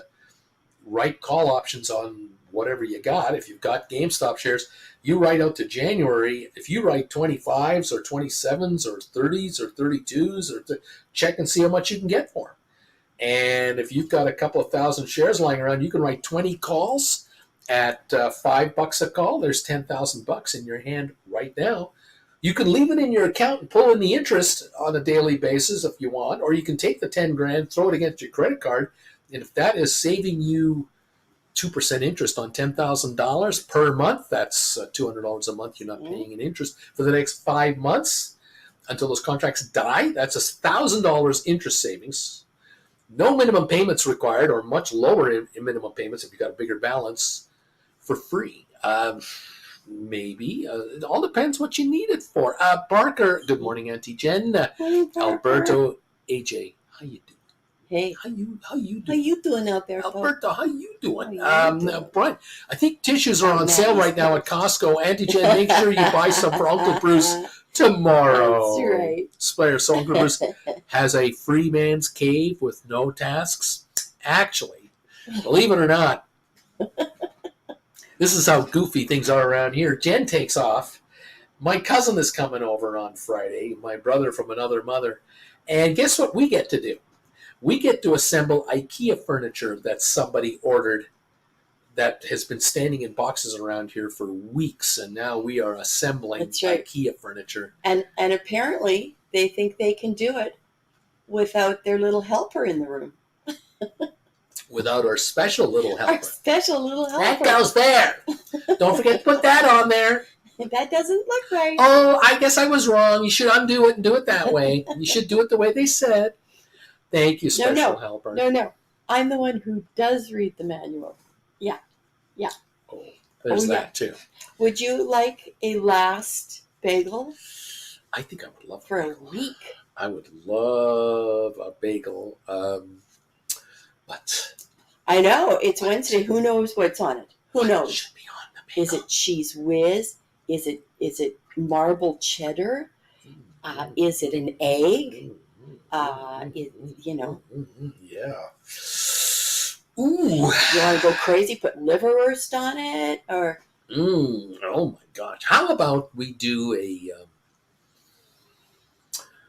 cheese whiz? Cheese whiz it toasted sesame seed bagel with cheese whiz on it. Yeah. Giddy up. Okay. You know. I shall return. Oh, thank you so much, Auntie Jen. Awesome stuff. Yeehaw, we say. Giddy up, everybody. Thank you all. Auntie Jen thought about everything here. Bobby, only task required when to go to the beer store. That's the only task. Well, I told my cousin, I said, hey, pal, come on over. We'll put some IKEA furniture together that has been waiting to be put together for a long time. And we'll do that, and then we'll go out and eat, and we'll find meat. We'll find something to eat. So there's a couple of good restaurants around here. Maybe that's what we'll do. Spare that is the spirit, Bobby. Bobby, a 24 of beer and no manual required.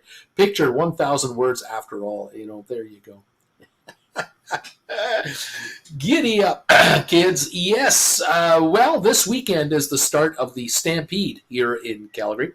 So we begin Stampede Week, which means every night at 11 o'clock, fireworks goes off at Stampede Park, 3 miles from here, 2 miles from here, and they just pop off for like 15 minutes every night, a big fireworks show. I'll survive it. But yeah, it's okay. Jen gets to hang out with her relatives and people she hasn't seen in a while, and that's great. And thankfully, I don't have to do that. And everyone knows on the relative department, he hangs out downtown. She hangs out with her sister and the campgrounds, and they have a great time. Everybody is happy. It's fine. Of course, I have an excuse. I have to be with you. I can't be at some campground somewhere without internet. I have to be with you. Can never shut down this channel. There you go. Never a dull moment. We're up 35 cents on Chewy. It's trying to do something.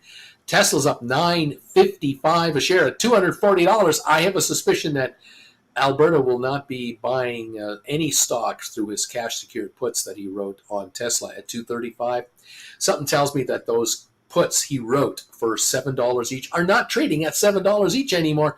I suspect they may have shrunk in value as the stock is now $241 a share at the moment. GameStop, $24.48, $24.50. We're fluctuating. We're up 30, 40, 50, 60 cents, depending on what moment you look at the quote. Right now I got it up 55 cents a share. SoFi is up 8 cents to $6.52. I kind of wonder now that it's official, the SoFi company has passed its second quarter. It's now July, and they've announced their session, their earnings report will be released here in July. What is it? What was it? The 30th of July? Was that the Tuesday? I think it was right at the end of the month. We now have a countdown. We have a countdown when SoFi releases their quarter financials for the second quarter, which will be their third consecutive quarter of profits. The stock might now be inching a little bit higher towards that day, bit by bit by bit. Question is, where will SoFi be on the 30th of July and the first week of August? By that time, the first week of August, we are 5 weeks in to the fourth quarter of profits, the third quarter of the year, fourth quarter of consecutive profits. There's only 9 weeks left, 10 weeks left, and then SoFi is through the fourth consecutive quarter of earnings. Where will the stock be between now and August? Could we be in the 7 to 8 level? Could we be in the 750, 850 range? Could we be 8 to 10 range? Could we be 9 to 11? Is that happening? Does that mean we have a double coming up already on the stock very quickly? I wonder. I know that it won't take much for SoFi to hit $10 a share. It really won't take a lot of volume. The question is, how many analysts out there will be acknowledging the fact that the company just had their third consecutive quarter of profits and they're on their way to the fourth now, and the estimates of profitability will likely have to be raised again because the company keeps exceeding their projections. Are we looking a year from now at the possibility that SoFi could make $1 a share profit a year from now per year? Would that then mean the stock could trade at 20 times projected earnings, which would put it at $20 a share in the next month? So that's what I'm on. 654, slowly inching higher.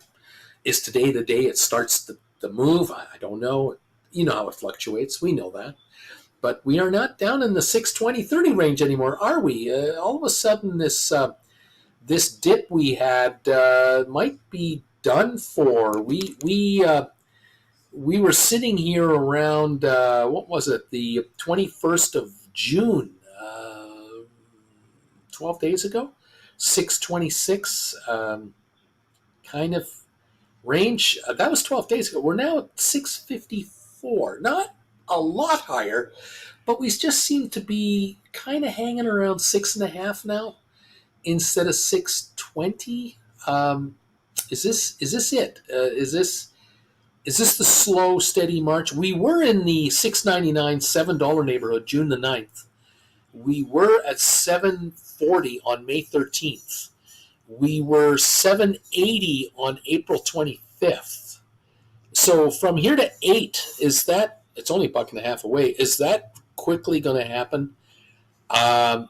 We were at 9.15 February the 26th, so past that, past 9.15 a share, we are past all of February trades. Well, the high of the year, 11.45, June 30th last year. A year ago, we were at 11.45. Look at us now, from 11.45 a year ago to 6.54 now. How much larger is SoFi than a year ago? A lot larger. This is why this price right now is so ridiculously low, ridiculously. And with the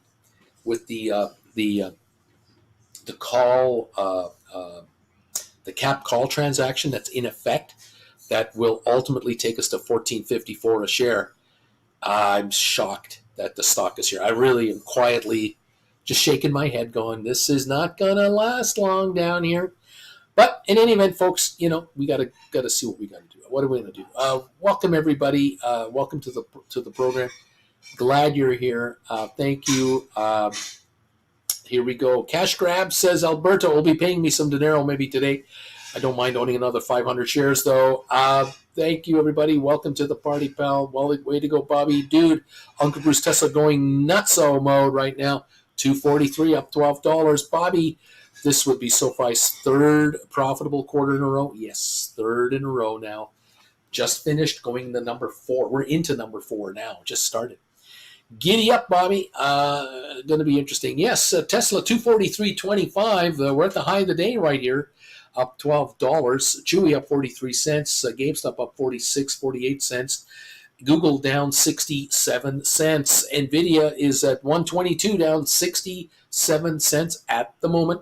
654 on SoFi, up 9. This is about the just about the high of the day, 655. Here we are at 4.3 million, so looking a little better there. We've got Adobe down $1.70, Uber up 111, Apple up 19 cents, Tesla's up 12, Enphase up 81, Netflix up 22 cents, AMD down 41, Google down 65 cents, Moderna up 116. We've got Microsoft down 26 cents, IBM down 76, Amazon up down 177, pardon me, Home Depot up 183, Goldman is up 245, Boeing down 185, Facebook down 86 cents, Target up 50, Costco up 58, Walmart up 9, and what do we got? Royal Caribbean down 61. So mixed bag. It's a mixed bag market, down 7 on the Dow. Don't expect a lot today from the markets. Really, overall, not a lot, but it's more green than red, I guess, depending on what we're following, isn't it? 24.65 on GameStop, the high of the day, 24.79 on GameStop. Okay. There you go. Brian is saying Black Apron Cuisine Inc. Good spot to eat in Calgary. I just found it yesterday. Delicious place for lunch food, open 11 until 2. I got a carrot ginger soup and meatloaf. Ooh, Brian, I haven't seen meatloaf on a menu forever. I had to get it. It was delicious. Good size portions and pricing. Whitezilla, well, Uncle Bruce, I'm off to the coal mines for the day. I'll catch the rewatch later. Rock and roll, Whitezilla. Have a great weekend, a great day off tomorrow. Enjoy that U.S. holiday from trading.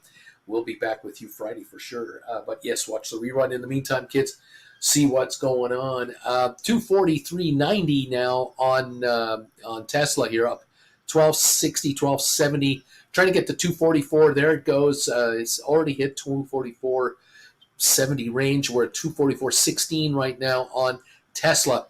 Trading very well, up 56 cents on the SPY index, 549.57. And we've got Google at 185.93, 185.92, down 70 at the moment. Mixed bag, not everything up straight up, but an interesting day. Alberto, 25% gains already on those Tesla puts. I need at least 60% before I'm buying back. Take me out. I dare you to sell them to me. I dare you. Well done, sir. You're going to win no matter what. Well done, my friend. Keep the good times going, everybody. Take the dough. They're handing it to you. Why shouldn't you do it? It's absolutely essential you do that. Thank you all for being with us all day today. So far, it's great having you here. Appreciate your viewing of the channel and following what's going on. Our thumbs up meter, we're now sitting at 195 thumbs ups. Thank you, everybody, for that. We're only 5 away from 200. If any of you can find that thumbs up button on your device, nail that thing for us and break the 200 barrier. That would be a wonderful thing. Thank you, rerunners, who are always coming in here and hitting the thumbs up button. You guys are awesome. I thank you very much for the support. It's cool bean stuff. We're at the high of the day on GameStop, 24.77, 79 range here. 3.6 million. GameStop hitting the high of the day, up 77.80 cents. 24.81 just went through here. That's the new high. 24.82 is the new high. Just hitting that level right now. Welcome to the party, pals. Nice to see you here. Auntie Jen, here we go. Oh, baby. We got the sesame seed, toasted sesame seed bagel with cheese whiz on there. Ooh, it's good stuff. Thank you all for following us, and love you guys. Wasn't sure if you still had some, so here's a supply. A ton more. We don't need that many. No? I got more over here. Oh, do you? Okay. We're fine. I'll Thank take you, ma'am. Okay. Fabulous, Auntie Jen. Fabulous. Well, my coffee calls me.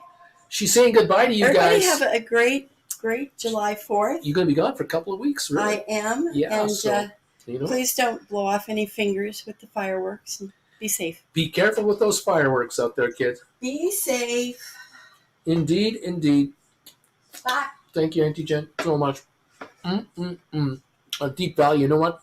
Tesla's up 35% in the last month. Zed Estate, I'm 196, buddy. Lorraine, Uncle Bruce, my Tesla covered call.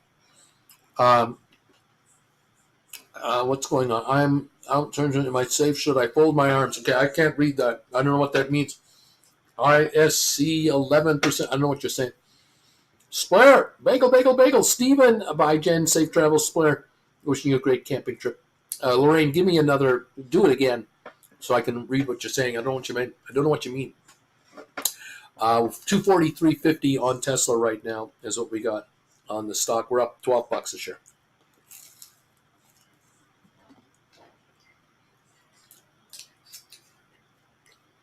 If any of you know Tesla,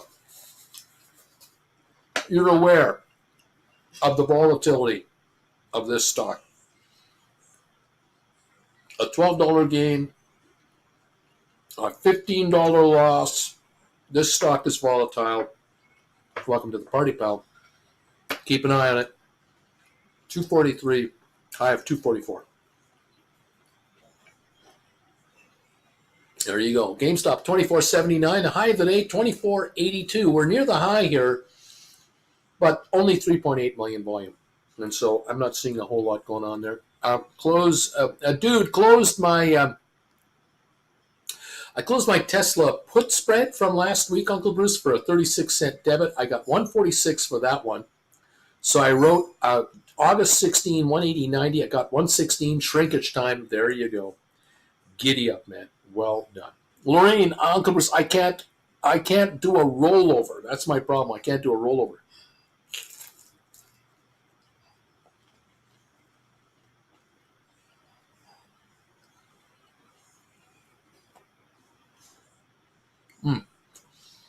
So I'm getting the impression Lorraine wrote a 2026 expiry Tesla call. The stock has gone up. Call's gone up. She can't roll forward in time because she's gone out as far as she can go. Should I just fold my arms and wait this thing out? That's one option, definitely. Just sit back. If you don't get exercised, wait. If on Monday, Friday, Monday, Tuesday, Wednesday of next week, the share's back up to 210, 215, the pressure comes down. I don't know your numbers, but time is one thing you can do. Fold your arms.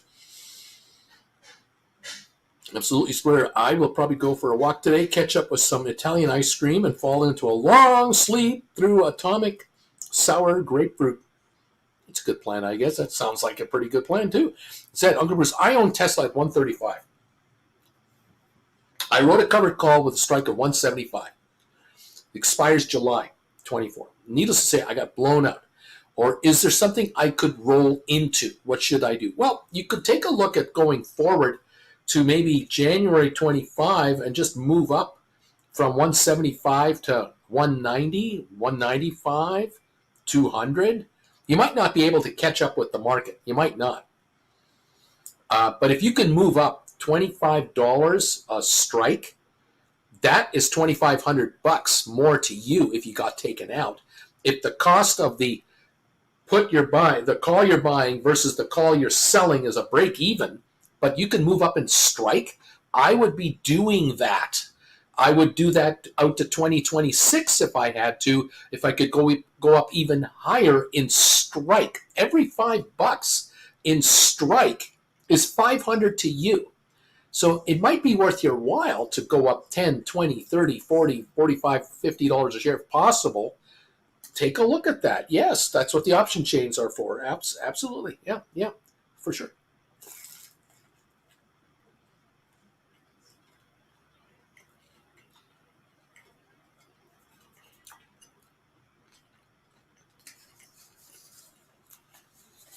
We're at 244 in Tesla. That's the high of the day. Up about 1280. GameStop just under high of the day. 2477. We did hit 2489 for a new high on GameStop. 2470 right now.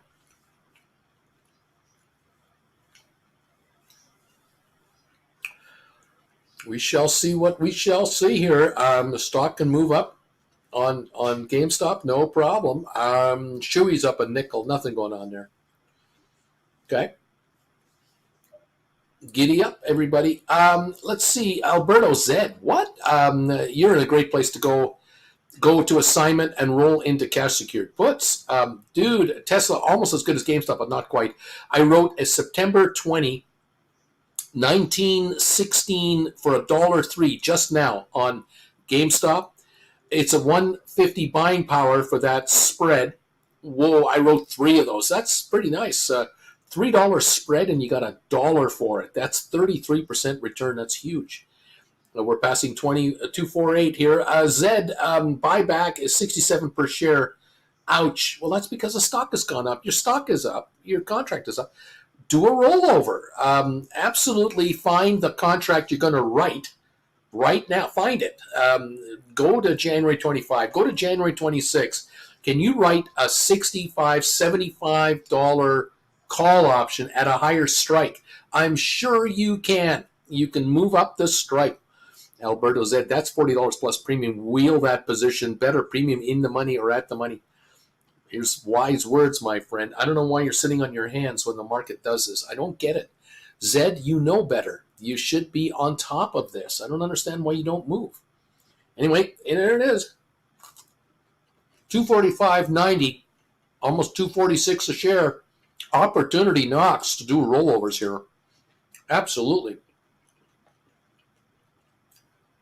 24.67 on GameStop right now.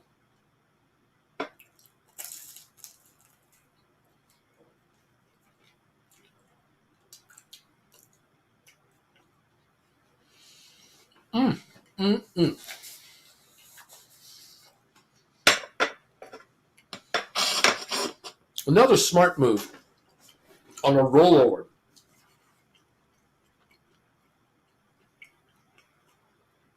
On something like this Tesla. if you're in this position here, you bought stock at 135, you wrote a 175, you got your premium. I don't know what the premium was, but you got a premium. And now here you go to do a rollover.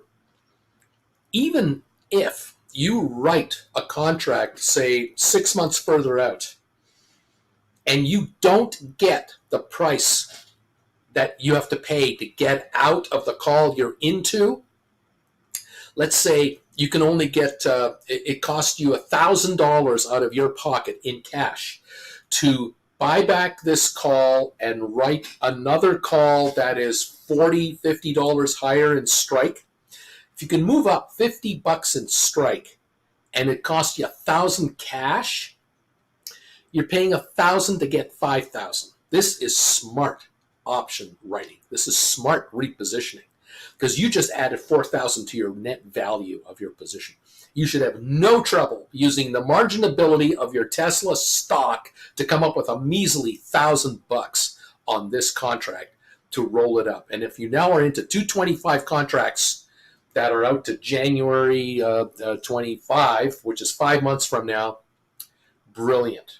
It's a brilliant move. The stock wants to keep going, wants to go to 275. Fine, let it go to 275. Then you can now move from 225 to 260 to 270 with another $1,000 until maybe June 25. That's $1,000 for another $5,000. This is called making money. You get taken out at 225 or 265. What do you care? You paid 135 for the stock. You got the original premium less $2,000, and you made what, you made $14,000 on your trade. I don't know what the problem is here. I don't see the problem. Anyway, there you go. Dude says it would cost you $500 to roll to a 190 strike in October. Pay $500 to get $1,500. Easy money right there. Plus, that gives you more time decay, more control. This is it. This is what option writers do. You got a lot of choices, says dude. A snowboarder, agree with Uncle Bruce on that. Rolling up for a credit is always good, but sometimes paying a debit to get a much higher strike is not a bad choice either. Exactly right. It's called investing in your account, investing in your winning position. Nothing wrong with this whatsoever.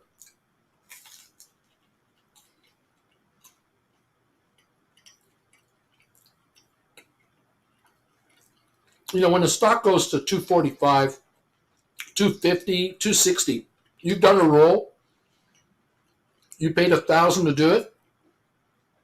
What happens a week from now if the stock is $40 less? It goes from 250 to 210. You're really laughing now, because you wrote a 225 contract, you're 15 out of the money. What you wrote it for has depreciated more than the $1,000 you had to pay to get in there. So now you can buy it back for maybe $3,000 less. You're actually ahead now. I mean, you're still winning. I mean, option writers don't lose. It's a long-term game.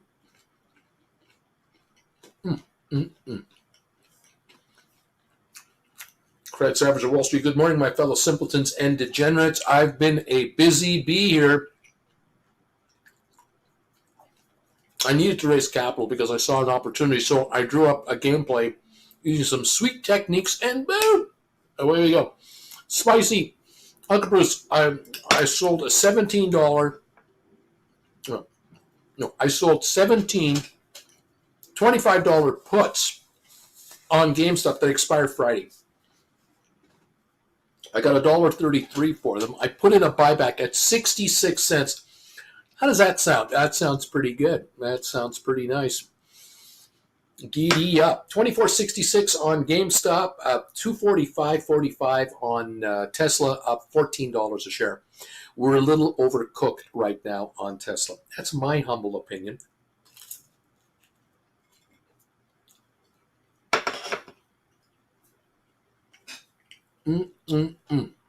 Giddy up, everybody.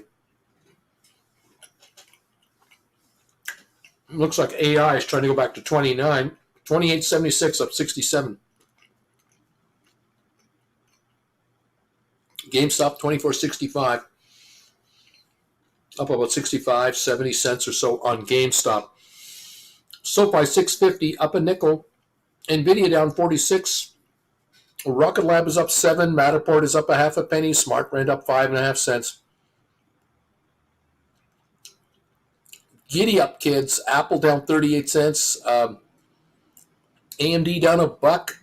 It's a mixed bag market, really is. It's all Tesla today. It's the one stock that the market wants to play today. Rightly or wrongly, they're speculating on Tesla. But there's opportunities here to do rollovers, to do some really nice positioning.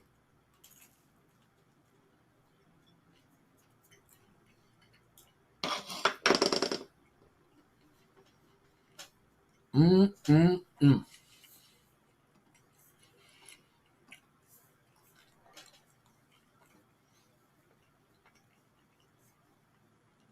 $208 thumbs ups. Thanks, everybody.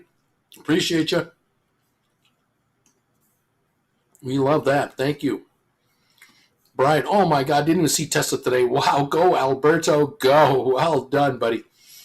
Yep, Alberto's making money today writing those cash secured puts. Giddy up. 246 is where we're headed. Looks like 246 is in the gun sights right now.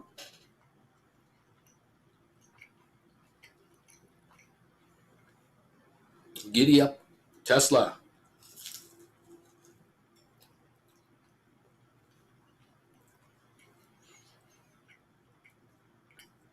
Mm-mm-mm.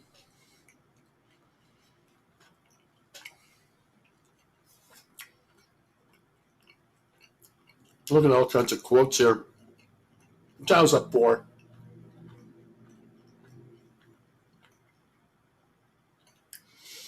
Love this trade. 17 puts. Wrote them for 133. Buy them up for about half price.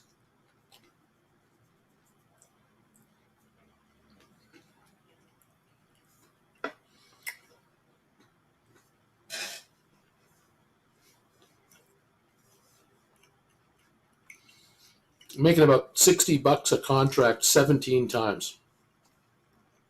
$1,000. Not bad being on the put side with Tesla. Not bad. Yeah. Right on, man. 246.40. We're up $15 on Tesla. 24.60 on GameStop now. Chewy's down 40 cents. Chewy in the red.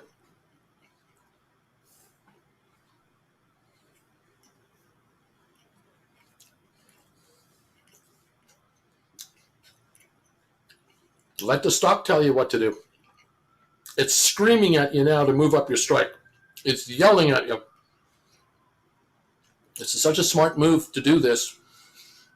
Move your strike up to 200. Get up there. Get it up there now, immediately. You don't want to be taken out. No point being taken out at all. None.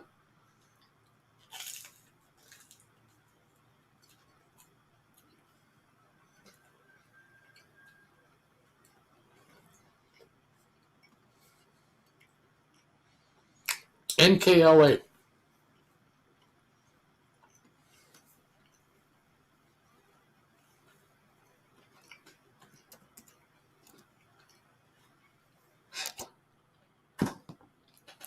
Nikola. $8.70 stock. I don't know how you can do option work with Nikola. I really don't. Market cap $363 million. Micro-sized company. 41 million share float. I would stay the hell away from this. It's not an option writer's game. No.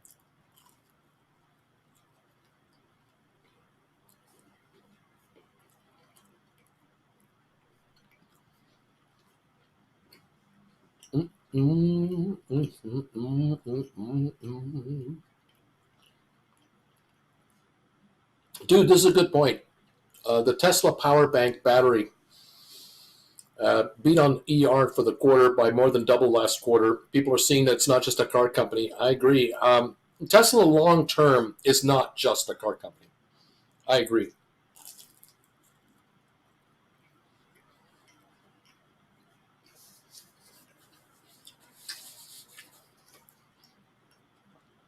AI is going to invade every household, every business, every transaction on the internet is going to be powered through AI software.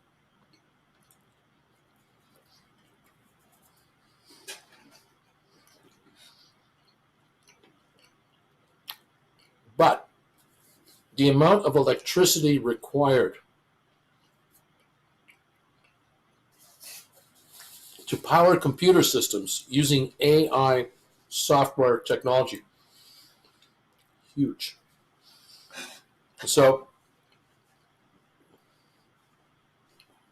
however efficient we are using electricity, low wattage light bulbs and any other things we can do, will be offset by the need for additional electrical power to generate the software for all AI in everything, from an ATM machine to a dispensing of a pop bottle from a vending machine to powering up your car, watch your TV, doing any work on your computer system, anything. It's going to be massive. And Tesla will be a company, is and will be a company going forward that is an electricity creator. Creates electricity, stores it to be reused at any other time. And this is an area of the world that is so ignored by most investors. They just don't get it. You can't see it. You can see a Tesla car on the road, but you can't understand the power of solar generation onto solar panels and dollars. We don't see it happening. It's invisible. It's theoretical. It's through wires. And so I believe the cost of electricity could triple or quadruple per watt going forward because of demand requirements.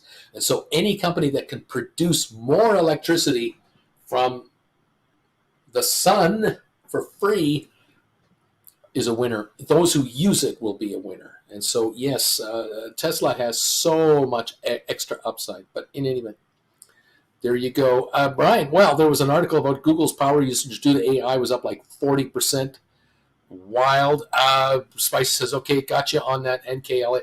Brian, dude, I wish people would see that GameStop is not just a video game retailer and SoFa is not just a bank. Well, I know. Time will tell. Lorraine, I honestly thought Tesla was going to dip because of an email that was put out yesterday, but I misread it. It went the opposite direction. My Google account, my Google covered call is also running up right now. Dude, it's like they're setting themselves up to sell the picks and shovels. They will benefit from all sides of the AI market. Sharon, the cost of generating electricity to charge EVs is going to be a problem. On the other hand, no, because as I was saying yesterday, on top of a lot of people's houses today are solar panels that have been installed in the last 5 years. The earliest versions of solar panels that people installed with government handouts and all of that, these were 100, 200, and 300 watt panels. The newer panels coming out will be 500 to 1,000 to 1,500 watts each. They will be multiple stronger absorbers of energy for electricity creation in the same square footage. And so it'll come to the point in the next 5 to 10 years, because this is a slow moving thing. This isn't overnight. Nothing is overnight in this business like this. This is the complete transformation of the human race. And we're going to find that we can generate 3 times, 4 times the amount of electricity from the exact same physical footprint we have now, which hasn't been maxed out yet, going forward. So I can see people's homes, in many cases, not every, but many, many, many cases, I will see the future where people will move into a new neighborhood, a new subdivision that will be strategically laid out with the roof lines to collect the maximum amount of solar. The house's roofs will be designed to absorb all the solar they can get with solar panels that are 10 times more efficient than what we've had in the last decade. Powering not only the car, all you can imagine, a second car, the entire house, and extra additional wattage the house won't need. That'll go into a battery system in the neighborhood that powers the neighborhood at night, and or additional power that gets sold into the grid as a whole for credits. This is the direction I think it's going to go. I don't think it can be stopped. In one of our discounters, you can already buy occasionally a battery for a balcony solar panel. Yeah, I believe it. I believe there'll be apartment buildings all over downtown Calgary and all over downtown everywhere, apartment buildings with balconies that face south. People will have solar panels, portable solar panels, strapped onto their balconies. And the cabling will go into a battery system that'll go through the screen door, into the apartment building, right into the unit. And that'll be a power wall to power inside needs of electricity. It'll be unregulated. It'll be a mess. But we're going to see it. We're going to see this. This is so huge. This is going to be so massive. Lorraine, Uncle Bruce, I am not ready to invest in EVs because we travel from Georgia to New York about 15 hours. It might be difficult to keep the charge. I understand. It's not yet perfect. It's only the beginning. We've only in the first inning when it comes to EVs. The absolute first inning only. 10 years from now and 20 years from now, we will look back at today and just laugh about it. We'll just go, you remember when cars could only go 250 miles per charge? You remember those days? Remember when we had to stop our car and charge it up?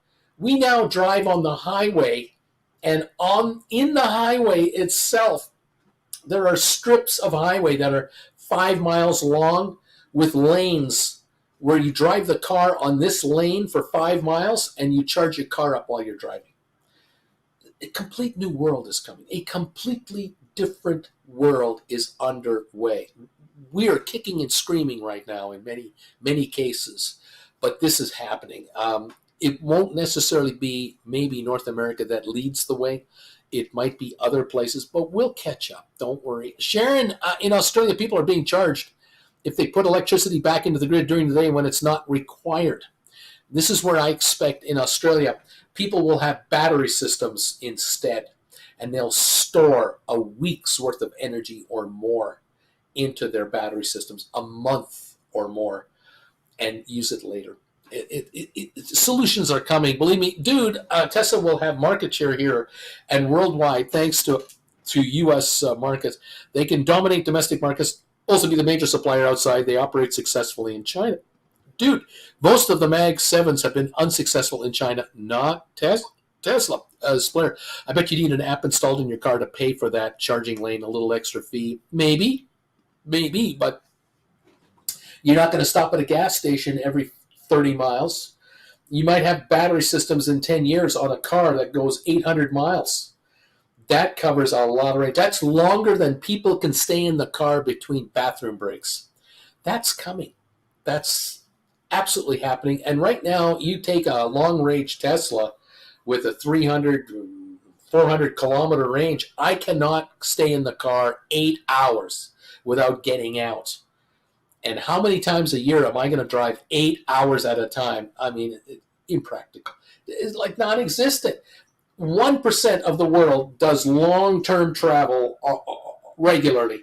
The rest of the world travels 20 miles, 50 miles, 100 miles max. And so for 99.9% of the world, what we have now works. It'll come. It'll be not a problem.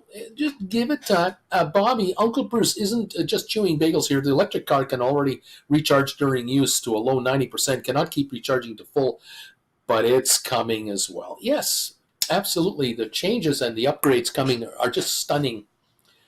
Absolutely stunning. The question will be eventually in North America or elsewhere, will we go with mass transit someday and really buy into it, or will North America stubbornly stay with a car? individual travel only? That's the question. And we don't have the answer in our lifetime. We're just not going to have the answer in our lifetime. We're up 1470 on Tesla. Around 246 a share. Got up to 248. Now 246 a share. Any of you doing rollovers on your Tesla contracts, well done. This has been the moment, I think, to definitely take advantage of it. The bullet train, there's another. The fastest train in the world is in China, and it was developed in the United States. It was invented, I believe, at MIT in Boston. Maglev, the magnetic levitation train that is only 2 inches off the rails. It's incredible. It can run with electricity. It can run without electricity if electricity were to be cut out, because it does have emergency wheels. But the fastest train in the world at the moment is China. Germany has looked into maglev trains. The problem is that you have to build them in a bulk way to make it come down in price. But of course, high-speed rail is being perfected by Japan and China and other countries. Of course, Europe.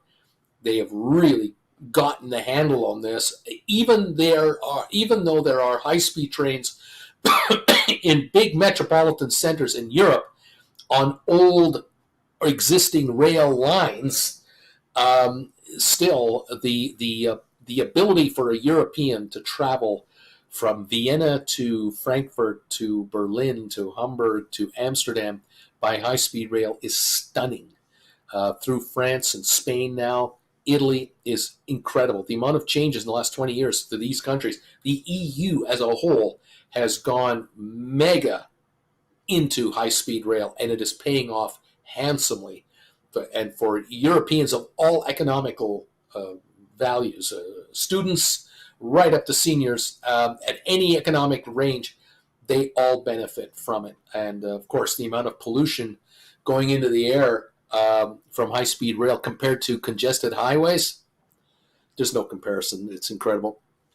But, it's not for everybody, is it? It just isn't.